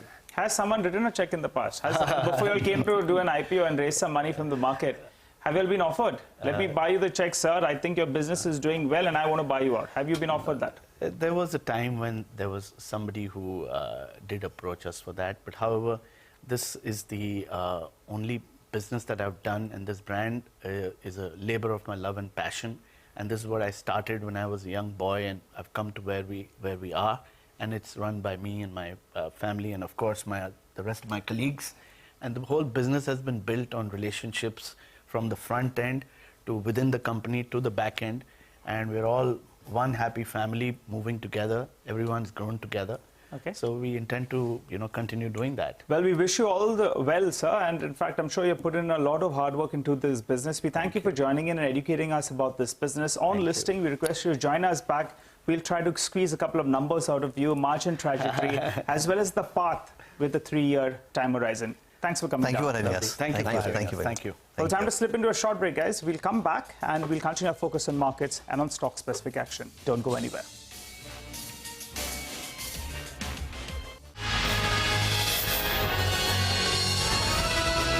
CNBC TV18, embarking on a quarter century of excellence.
CNBC TV18, embarking on a quarter century of excellence.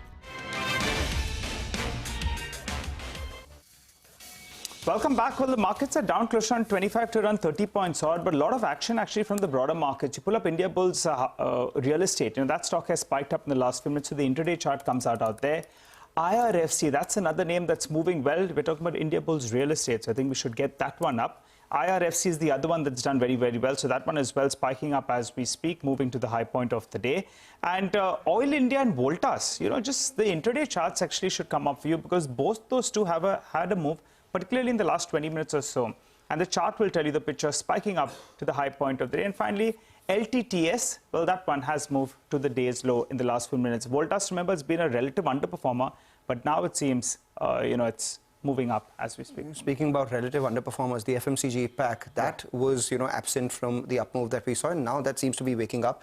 Nestle is the top Nifty gainer now, sitting with a gain of almost 4%. Remember, the record date or the ex-date for the stock split will be Jan 5th, so maybe some loading on before this. And Tata Consumer is the other one, which is up by about 2.5% as well. So we'll keep an eye out on all these stocks. With that, we wrap up on this edition of Chartbusters. Stay tuned to CNBC-TV18.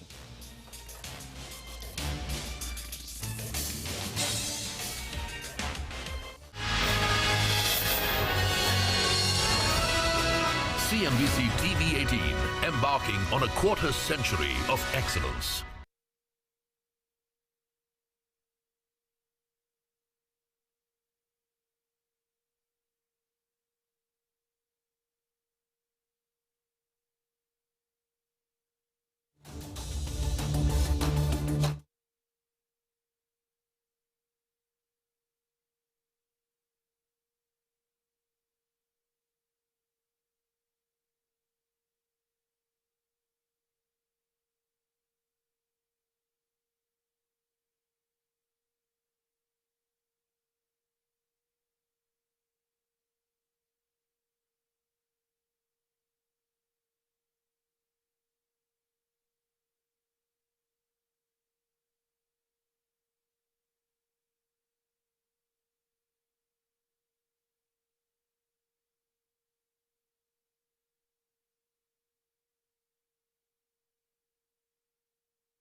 CNBC-TV18, embarking on a quarter-century of excellence.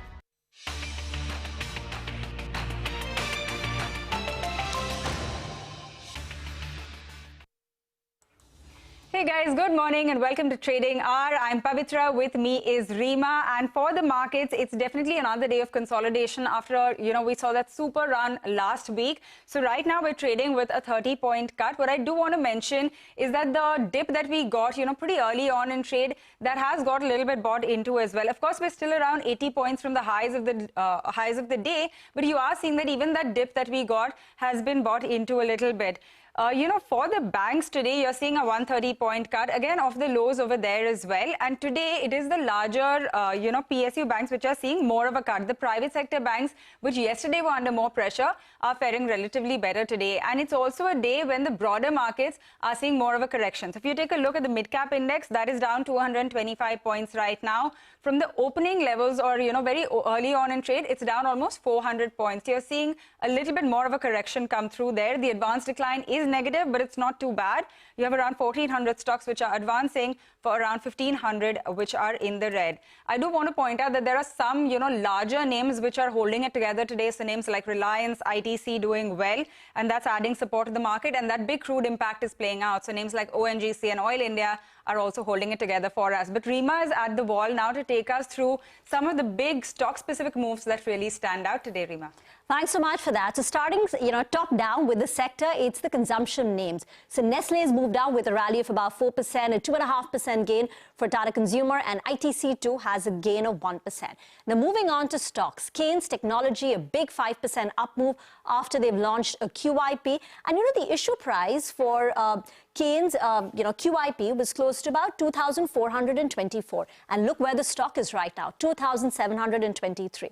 Devyani International has forayed into Thailand. So they've acquired a company called Restaurants Development Company. This is one of the 3 KFC franchisees in Thailand. They will be acquiring 274 KFC restaurants in Thailand. It's going to be in a partnership format with Temasek, and analysts say the valuations are fairly reasonable. India Glycols is also a big mover.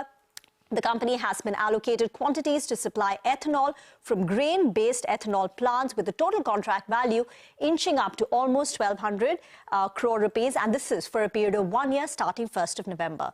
Apollo Tyres, we've been talking about that large block deal which took place in the morning, which is close to about 4.5% equity. Sources say it's a Warburg affiliate which has sold stake. Shankara Building Products, this is a company now up close to about 10-odd%. They plan to demerge their trading, distribution and the retail business from their manufacturing business. Some stocks would stand out in terms of the big volumes. You've got a Delta Corp. PNC won an order worth 1,174 crore. IRCTC was up 12-13% yesterday, seeing a bit of profit taking. And IDFC First Bank, which has got the RBI approval for the merger with IDFC, is higher in trade, up 0.5%, but pretty large volumes to begin with. And Zee Entertainment is one of the stocks which stands out on the downside today, because what Sony has told CNBC-TV18 that as of now, at least, they have not agreed to the deadline extension for the merger with Zee Entertainment. Back to you. All right, there's a lot of stock-specific news, clearly. Rima, thanks a lot for laying all of that out for us. But let's now kickstart the show by talking about some primary market action, because that space remains very hot. The 1,008 crore initial public offer of Happy Forgings has opened for subscription today. Now, the price band for this issue is 808 to 850 rupees a piece. Just a little bit about the company. It is the 4th largest engineering-led manufacturing of forging products in the company. And to discuss more about this, we are joined by Ashish Garg, the managing director, to take some questions on what their plans are once, they do come to the street, and how growth could really pan out. Ashish, thanks a lot for joining us today, and, welcome to the show. I'm Pavitra. So, just to kick things off, because this is the first time that we're speaking to you, take us through a little bit about the company. Who are your top 5 OEM clients? What is the kind of growth that you're penciling in? And then I'll come to the post-listing plans, what you plan with the fundraise, etc. So we are in a forging and a machining business. We started with the bicycle pedal manufacturing, and since then we are the 2nd largest manufacturer of diesel engine crankshafts in the country. So it's not a sector-specific business. So we are catering to sectors like commercial vehicle, farm equipment, off-highway, as well as industrials. Within industrials, we cater to wind power, oil and gas, as well as railways.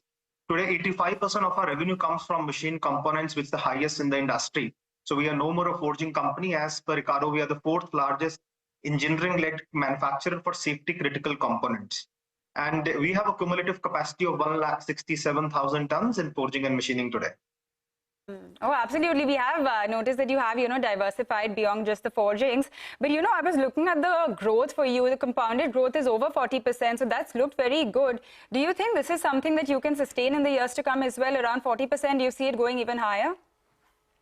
To be very honest, we are looking at a lower base of FY21 because of the COVID year. But if you talk about the growth in the last 5 years or 10 years scenario, the top line growth is in the range of 18 to 20% CAGR. In fact, the EBITDA growth is upwards of 24% in the last 10 years, if you talk about 10 years CAGR. So going ahead, we are looking at, a similar set of growth.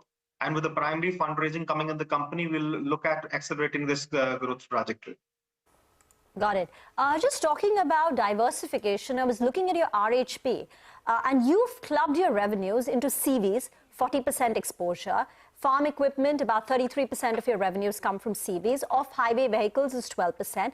And the fourth one is industrials, which is the sale of products to manufacturers of industrial equipment, machinery for oil and gas power generation, railway and wind turbine industries.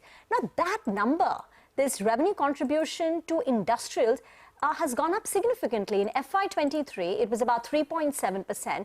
And in the first half of this year, it's gone up to 13.7%. Can you talk a little bit about that? And what could that number go up to? And are the margins any different here? So industrial is one category. So we invested on the 14,000 ton press line, which is the second largest line in the country. And we started manufacturing components up to 250 kg on this line. So prior to that, we were forging components up to 90 kg. And this 250 kg line of products was set up last year. It took us almost 2.5 to 3 years to just install and commission these lines. And with this installation, and today we have almost 24 clients in pipeline in industrial space. Industrial is one business which is growing for us, especially the wind sector, as well as the heavy industrial engines. And going forward, this year, as you have mentioned, the business has picked up from 3.7 to 14%. Going forward, we feel that it will be around 20-25% of our revenues going forward in next 18 to 20 months. Okay, so in the next 1.5 to 2 years, the contribution of industrials will go up from 3.7% in FY23 to 20 to 25%. One more aspect, even on exports, your exports were about 9 to 12% over FY21 to FY23. In the first half of the year, it's increased to 20% plus, 20.75%. What led to this sudden big spurt in your export volumes, and what can you guide there?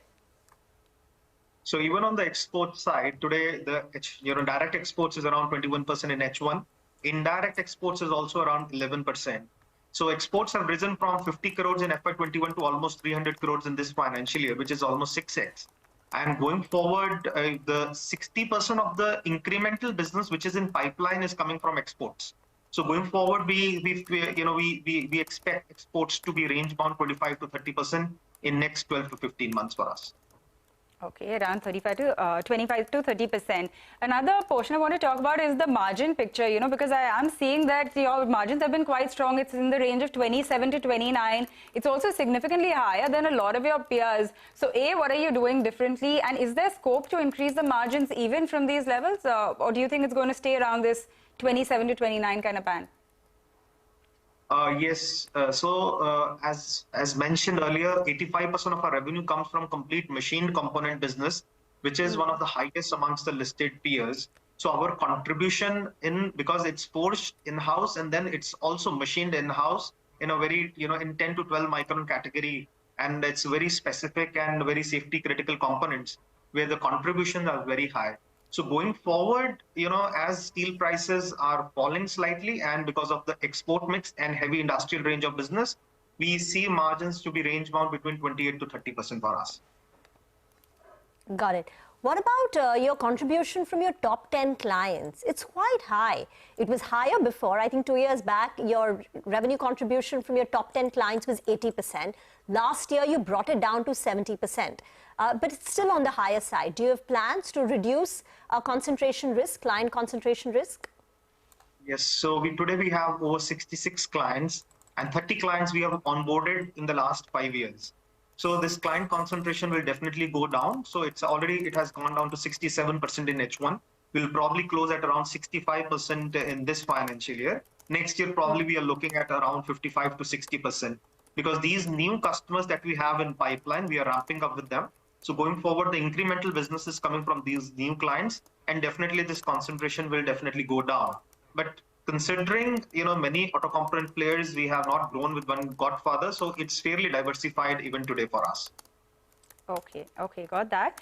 We were also looking at your post-listing plans. You do want to use a large chunk of the proceeds to prepay your borrowings. Can you take us through what the debt is right now, the full debt, and how much will it come down to after the fundraise, after the IPO? Today we operate at the lowest debt equity in the market, which is around 0.22. And payables today for us is around 20 days. So literally we buy everything on cash in terms of steel. And going forward, around 150 to 170 crores is planned for the repayment of debt. And with the primary fundraising coming in the company and with the strong cash accruals that we have, so we'll probably be a debt-free company as we're looking at. Debt-free by end of this year with the money that you will be used to prepay the debt? Yes. Okay. Yes. Got it. Some part of your money is also going to go towards purchase of plant and machinery, 172 crore. Can you tell us a little bit more about your Capex plans over the next 3 years? Because you already told us that how you did some plant expansion, which helped you tap into the industrial market space in a big way. What more is lined up on the Capex front over the next 3 years? So we have deployed over 600 crores. We have almost doubled our gross block in the last 4 years, from 600 crores to almost 1,200 crores. And we see the similar, trajectory going forward as well. So 70% of the cash accruals are deployed every year in the business. And going forward, we see that we'll be maintaining this. And with the primary fundraising coming in the company, we are looking at 900 to 1,000 crores of Capex in the next 3 years. All right, Ashish, we're going to leave it on that note. Thanks a lot for speaking to us today. All the best with this issue. And we do hope to have you back on once the company is listed, and then we can talk a little bit more about the numbers. That is the management of Happy Forgings talking to us about their plans. They're telling us that currently their revenue CAGR in the past 5 to 10 years has been around 18 to 20%.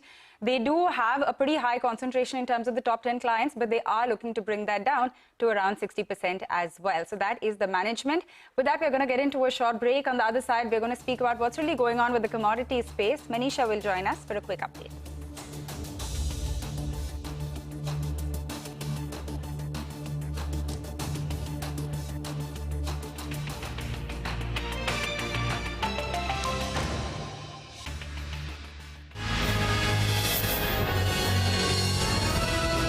CNBC-TV18, embarking on a quarter century of excellence.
CNBC TV18, embarking on a quarter century of excellence.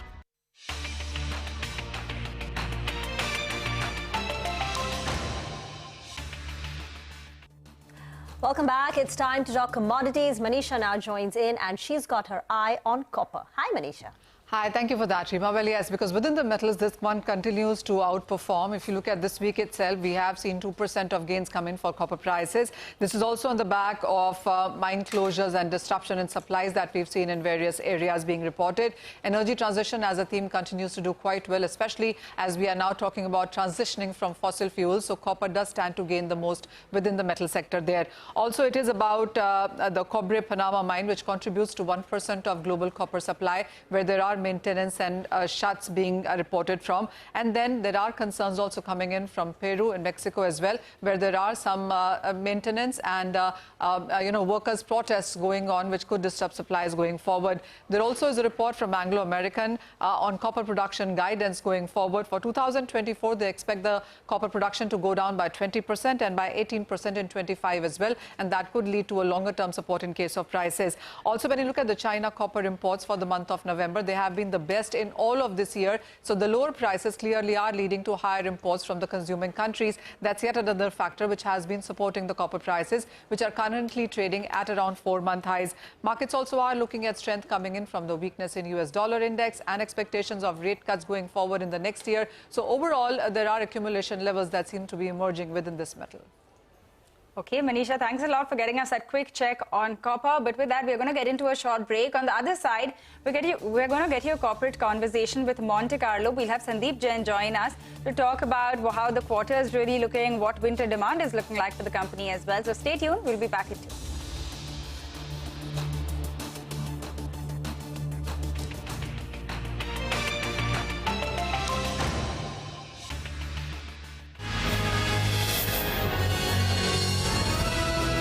CNBC TV18, embarking on a quarter century of excellence.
CNBC-TV18, embarking on a quarter century of excellence.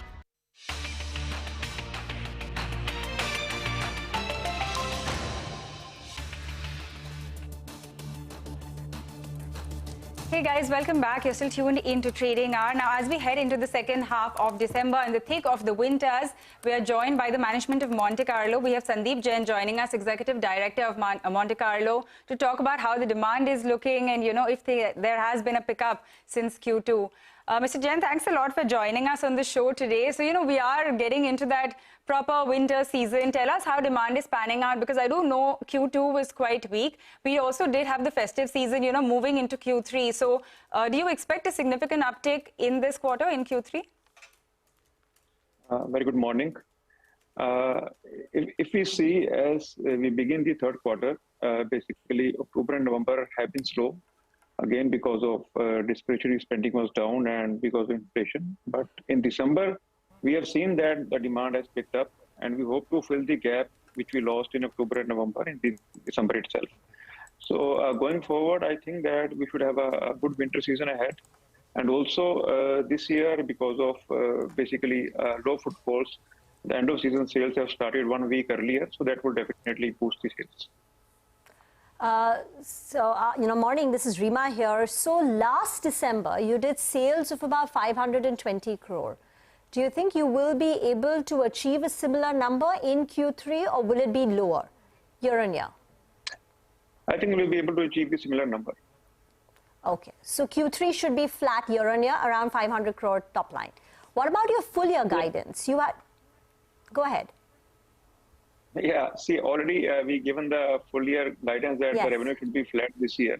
We don't anticipate any growth, or it should be a single digit growth because of inflation and because of less discretionary spending. So you're sticking to your revenue guidance of flat to at best low single digit top line growth this year? Yeah, you're right. But do you think you will get any kind of growth? Because in the first half of the year, your revenues declined by about 2.8%. Q3 is going to be flat year on year.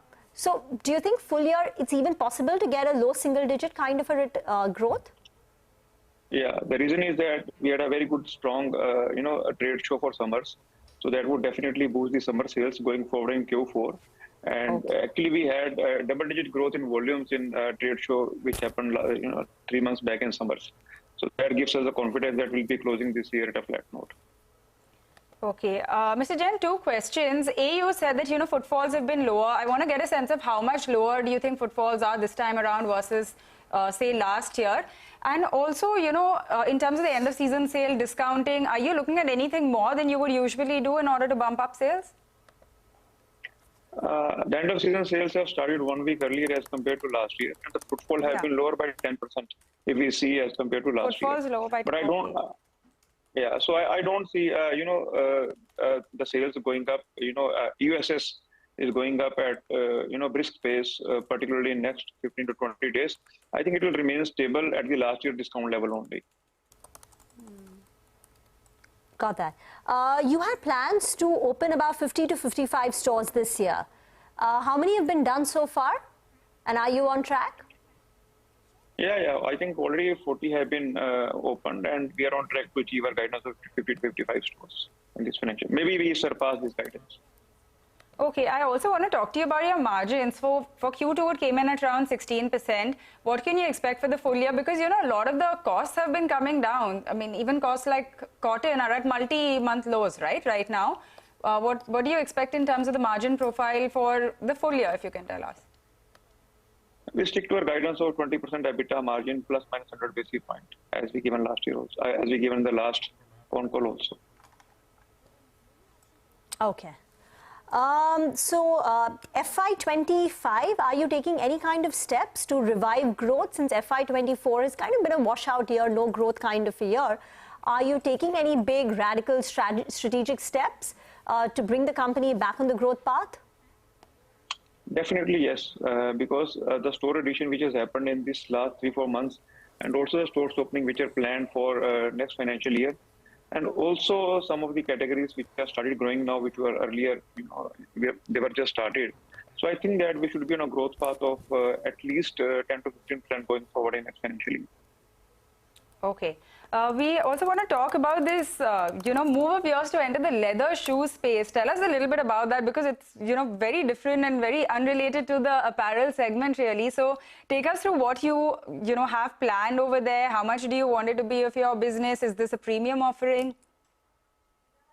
Yeah, this is basically a test launch at our bigger stores, which have more square feet area. So this is a test launch kind of thing. And we think that this space is basically not crowded much as compared to athleisure wear, footwear, where we have many brands.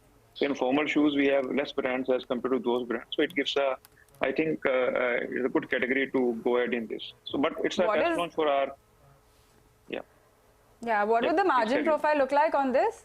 I'm guessing it's much higher, right? I think we need to see the margin profile, but we think that it should be same as Monte Carlo we have. But the category is very small, so it's insignificant talking about the margin at this moment of time. Okay. All right. We leave the conversation here for now. Thank you very much for joining in. That's Monte Carlo. Growth is going to be flat for the company. In fact, even stock-wise, it's not done much. Year to date, up 2.8%. In the last 1 year, up 1.3%. So it's been flat in terms of the stock also. We will slip into a very short break. We'll come back and talk market technicals. The Nifty is just broken below the 21,400 level. Videsh Thakkar joins it next.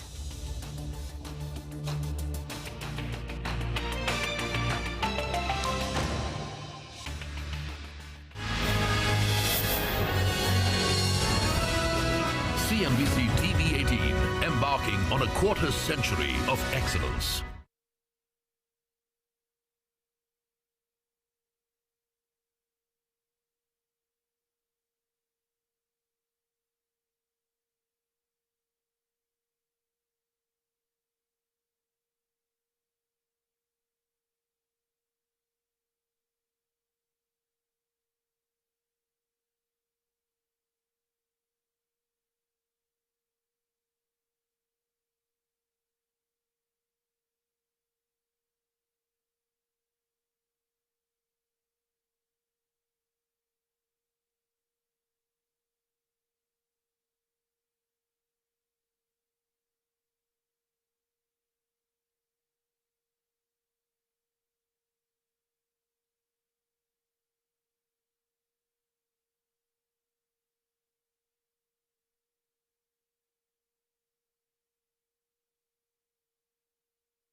CNBC TV18, embarking on a quarter century of excellence.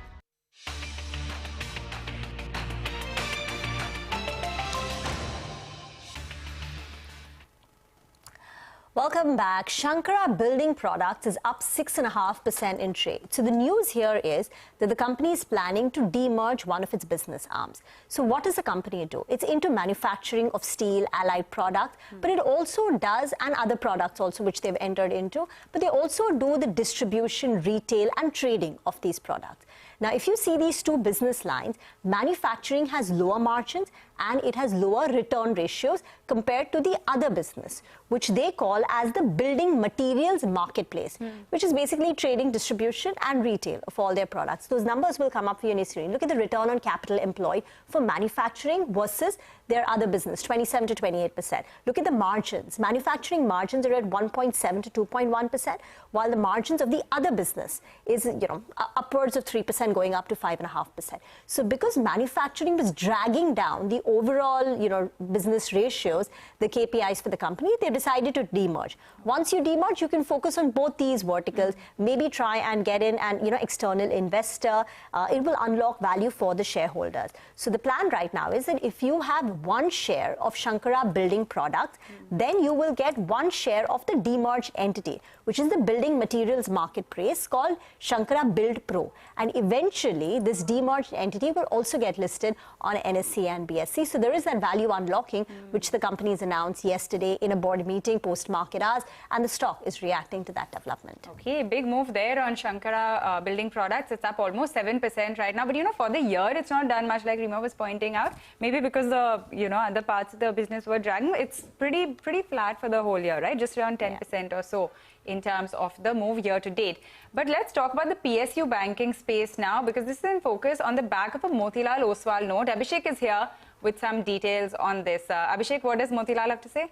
Well, Pavitra, Motilal Oswal has written on PSU banks, and they say that it's well poised for re-rating 2 is what the terminology they have used. So 1% ROA from aspirational to be sustainable. Valuations remain attractive for the PSU banking sector. The PSU banking's earning pool was about 573 billion, which is 57,300 crore for FY22. They believe that in FY26 this could be 1,70,000 crore. So liability franchise remains robust. The LCR ratio, which is the credit liquidity coverage ratio, is at comfortable levels as well. So margin performance remains resilient, and higher mix of MCLR, marginal credit link rate, that to actually shield the net interest margin protection from higher cost of funds. So wage provisions will have limited impact barring SBI. OPEX to moderate, that is operating expense to moderate. So they expect improvement in cost to income ratio, or it would be sustained at current levels.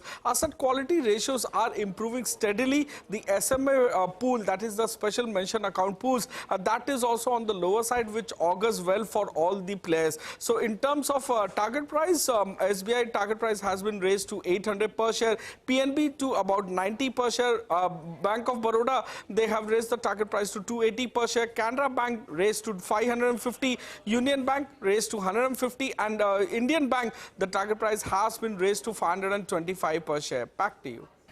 Thank you very much for that. A bit of a recovery in the markets as the day progresses. The Nifty has recovered 55 points from the day's low. The low today was 21,337.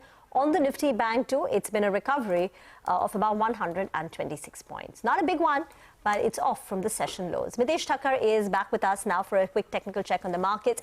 Mitesh, your observations on the day so far, and then your trades. Yeah. Well, I think the market, now appears to be genuinely showing first signs of tiredness at handles. I mean, I'm not saying it's looking weak, but the overbought position is kind of coming into play, and you might see the market now form a new base at these levels and do some consolidation. So the idea is that try to, instead of buying immediately, try to buy on dips. So I would look at, now for a Bank Nifty, a level close to about 47,500 to 47,550 zones to enter. In case that level breaks, then we might get a slightly deeper pullback. But initial feeling is that 47,500 is the area to look at for the Bank Nifty. And for the Nifty, I think the corresponding level is closer to about 21,250. So That's the way we'll approach it. Go slow. I think, look for intraday dips to buy into. Yesterday also we had a slightly negative market. Today also it's a consolidated market. So I think there's a good chance that you will get a good entry point based on the risk-reward equation. Okay, and any specific stocks that you would look at, Mitesh, maybe when you get that dip? So on the stock side, with the disclaimer that I have some positions, Zydus Life, looks to be heading higher. That's a buy with a stop at about 670 for targets of 720. That's the one stock which I'm looking at on the F&O segment. And I think there's some breakout happening on the charts of India Wood Reality. That's a cash stock, cash segment stock. That's a buy with a stop at about 93.5 for targets of 101. Okay, thank you very much for joining in, Mitesh. We will slip into a very short break on that note. On the other side, we'll invite Varun Goel from Nippon India AIF. Stay tuned.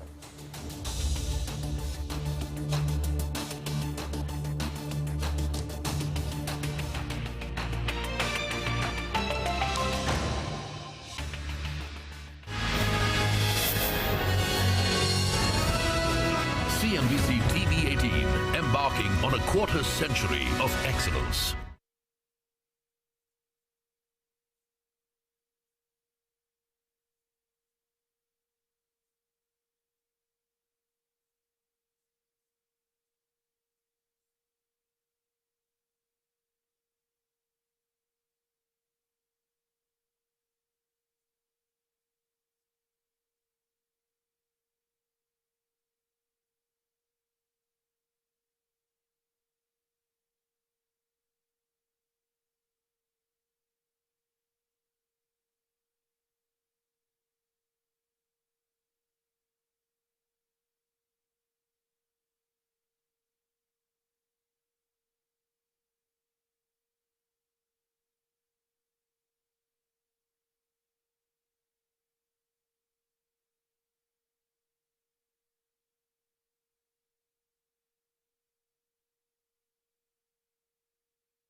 CNBC-TV18, embarking on a quarter century of excellence.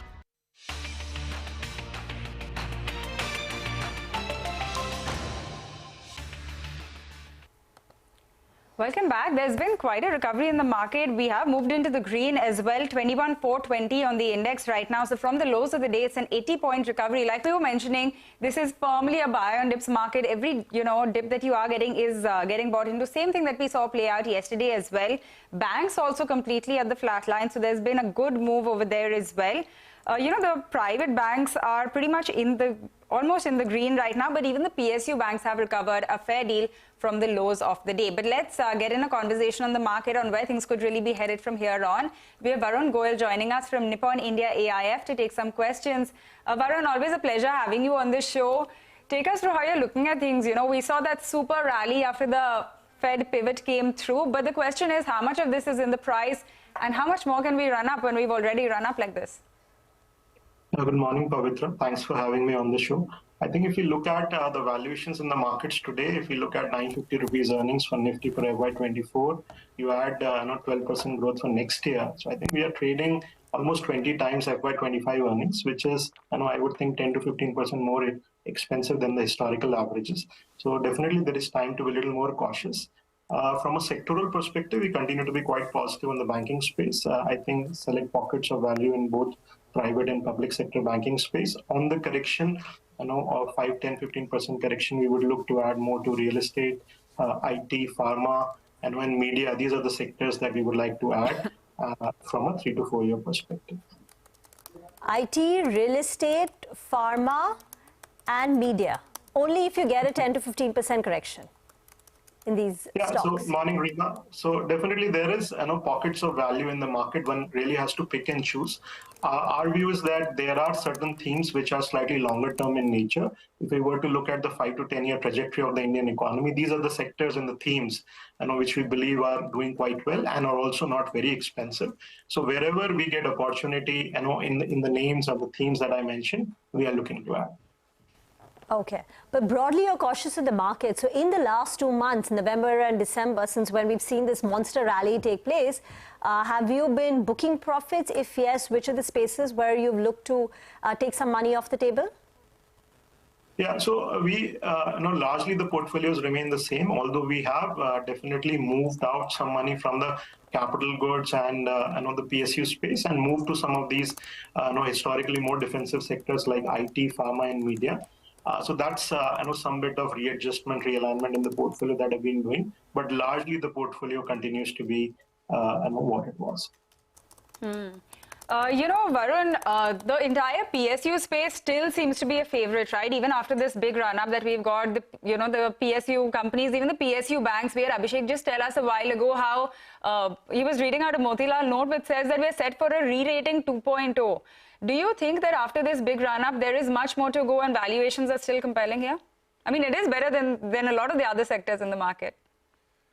Yeah, I think banking still remains the most attractively valued sector of the market, and no doubt PSU banks, considering the improvement that we are seeing in the fundamental numbers, there is a lot of value. I think a lot of PSU banks are going to deliver 1% ROA, 13, 14, 15% ROE, and it's been almost 15 years since they delivered that kind of performance, and it looks like this performance will sustain for some more time. If you look at the broader credit growth, after the first year after 2014, we have seen double-digit credit growth in FY23, and looks like this year also, FY24, and then maybe in sometime in 25 also we will see 12, 13, 14% credit growth. So in this kind of environment, where provisions are low, NPAs are low, and when credit growth is positive, I think banking as a whole should do well, and definitely PSU banks, select PSU banks should definitely deliver good returns over a longer period of time. And what about the other PSU stocks, the power, defense, railways, which have been on fire lately? I think one needs to be a little more careful in some of those themes. I think, while the ROEs are getting better, order inflow visibility is definitely there as far as railway and defense stocks are concerned. But at the end of the day, we need to remember that these are EPC companies and therefore need to be trading at those kind of valuations. So we have definitely taken some money off the table in some of those sectors and looking to invest in the more reasonable parts of the market. What about new age tech companies? How do you view the prospects for 2024? Yeah, I think business models are evolving. Some companies are now focusing a lot more on profitability than just on top line or user base. But I would still wait to have more confirmation of the long term proving of the business models and profitability. Our sense is one big variable in these companies is the marketing spend. If you reduce the marketing spend, the profitability comes in. If you increase the marketing spend, again the profitability goes for a toss. So let's see, if the profitability can hold even with increase in marketing spend. So that's something you would like to see from a slightly. So as of now, Varun, no investments in any of the new age tech companies. They don't meet your criteria. No, very little, and we continue to be cautious investors. Yes. Okay, there have also been a slew of these new listings, right, which has come through and listing at crazy premiums. Have you found any of those very interesting or places that you would like to look at? Well, I think stationery as a space, is definitely interesting. So a lot of, focus now on children's drawing instruments, coloring books, a lot of things that children buy, be it water bottles, be it pencil boxes, compass boxes. This is a category, which is seeing a very rapid shift from unorganized to organized. And this is something which will sustain over a period of time. I think the amount of money that parents these days spend on children, whether it's school bags and some of these stationery items, is increasing disproportionately. And therefore, we believe this category can deliver a healthy double-digit earnings growth for a long period of time. And as such, we would remain those companies which have good corporate governance run by good, clean, ethical management. That's something that is an area of interest for us. Okay, that is the word that we've been getting from all of my co-anchors as well when the DOMS IPO is coming through, that this is a brand which has been used by all of their kids. So it's good to have you on the show, Varun. Thanks for taking the time and speaking to us about these individual pockets of the markets and where things could be headed.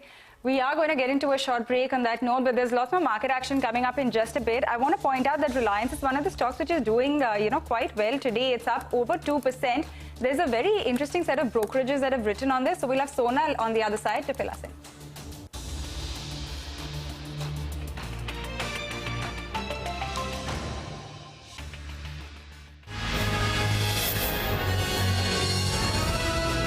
CNBC-TV18, embarking on a quarter century of excellence.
CNBC-TV18, embarking on a quarter century of excellence.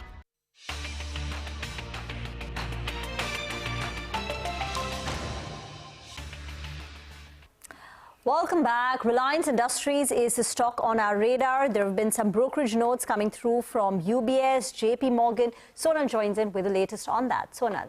Well, both the brokerages are bullish on Reliance Industries. In fact, UBS has gone ahead and raised the target price on the stock to 3,000 versus 2,850 earlier. They say consumer businesses, they are in focus because leverage concerns are now overdone. Consumer business, in fact, could go ahead and contribute around 85% of incremental EBITDA coming in from FY23 to FY26, and this will take their share of EBITDA in the segmental performance from 49% in FY23 to 58% in FY26. And improving earnings could also generate sufficient free cash flow in order to reduce debt beyond FY24. New energy solutions, that opportunity is actually not priced in according to UBS. The SOTP here would be around 225 rupees a share. JP Morgan says that gap between Reliance Industries standalone and consolidated profit, it has been increasing a lot, and this is from 8,400 crore rupees in FY20 to 22,400 crore rupees in FY23. Telecom and retail profits, they have ramped up, leading to this increase in that gap that we are seeing. There are 350 standalone JV associate companies which are accounted for this difference between standalone and consolidated entities, and 133 of these entities, they have reported profit in the year gone by. They say stock has been range bound and there's pressure as well of earnings cut going forward, but these issues are overdone. From here on, we could see some surge in stock price, and they maintain an overweight rating on the stock as well.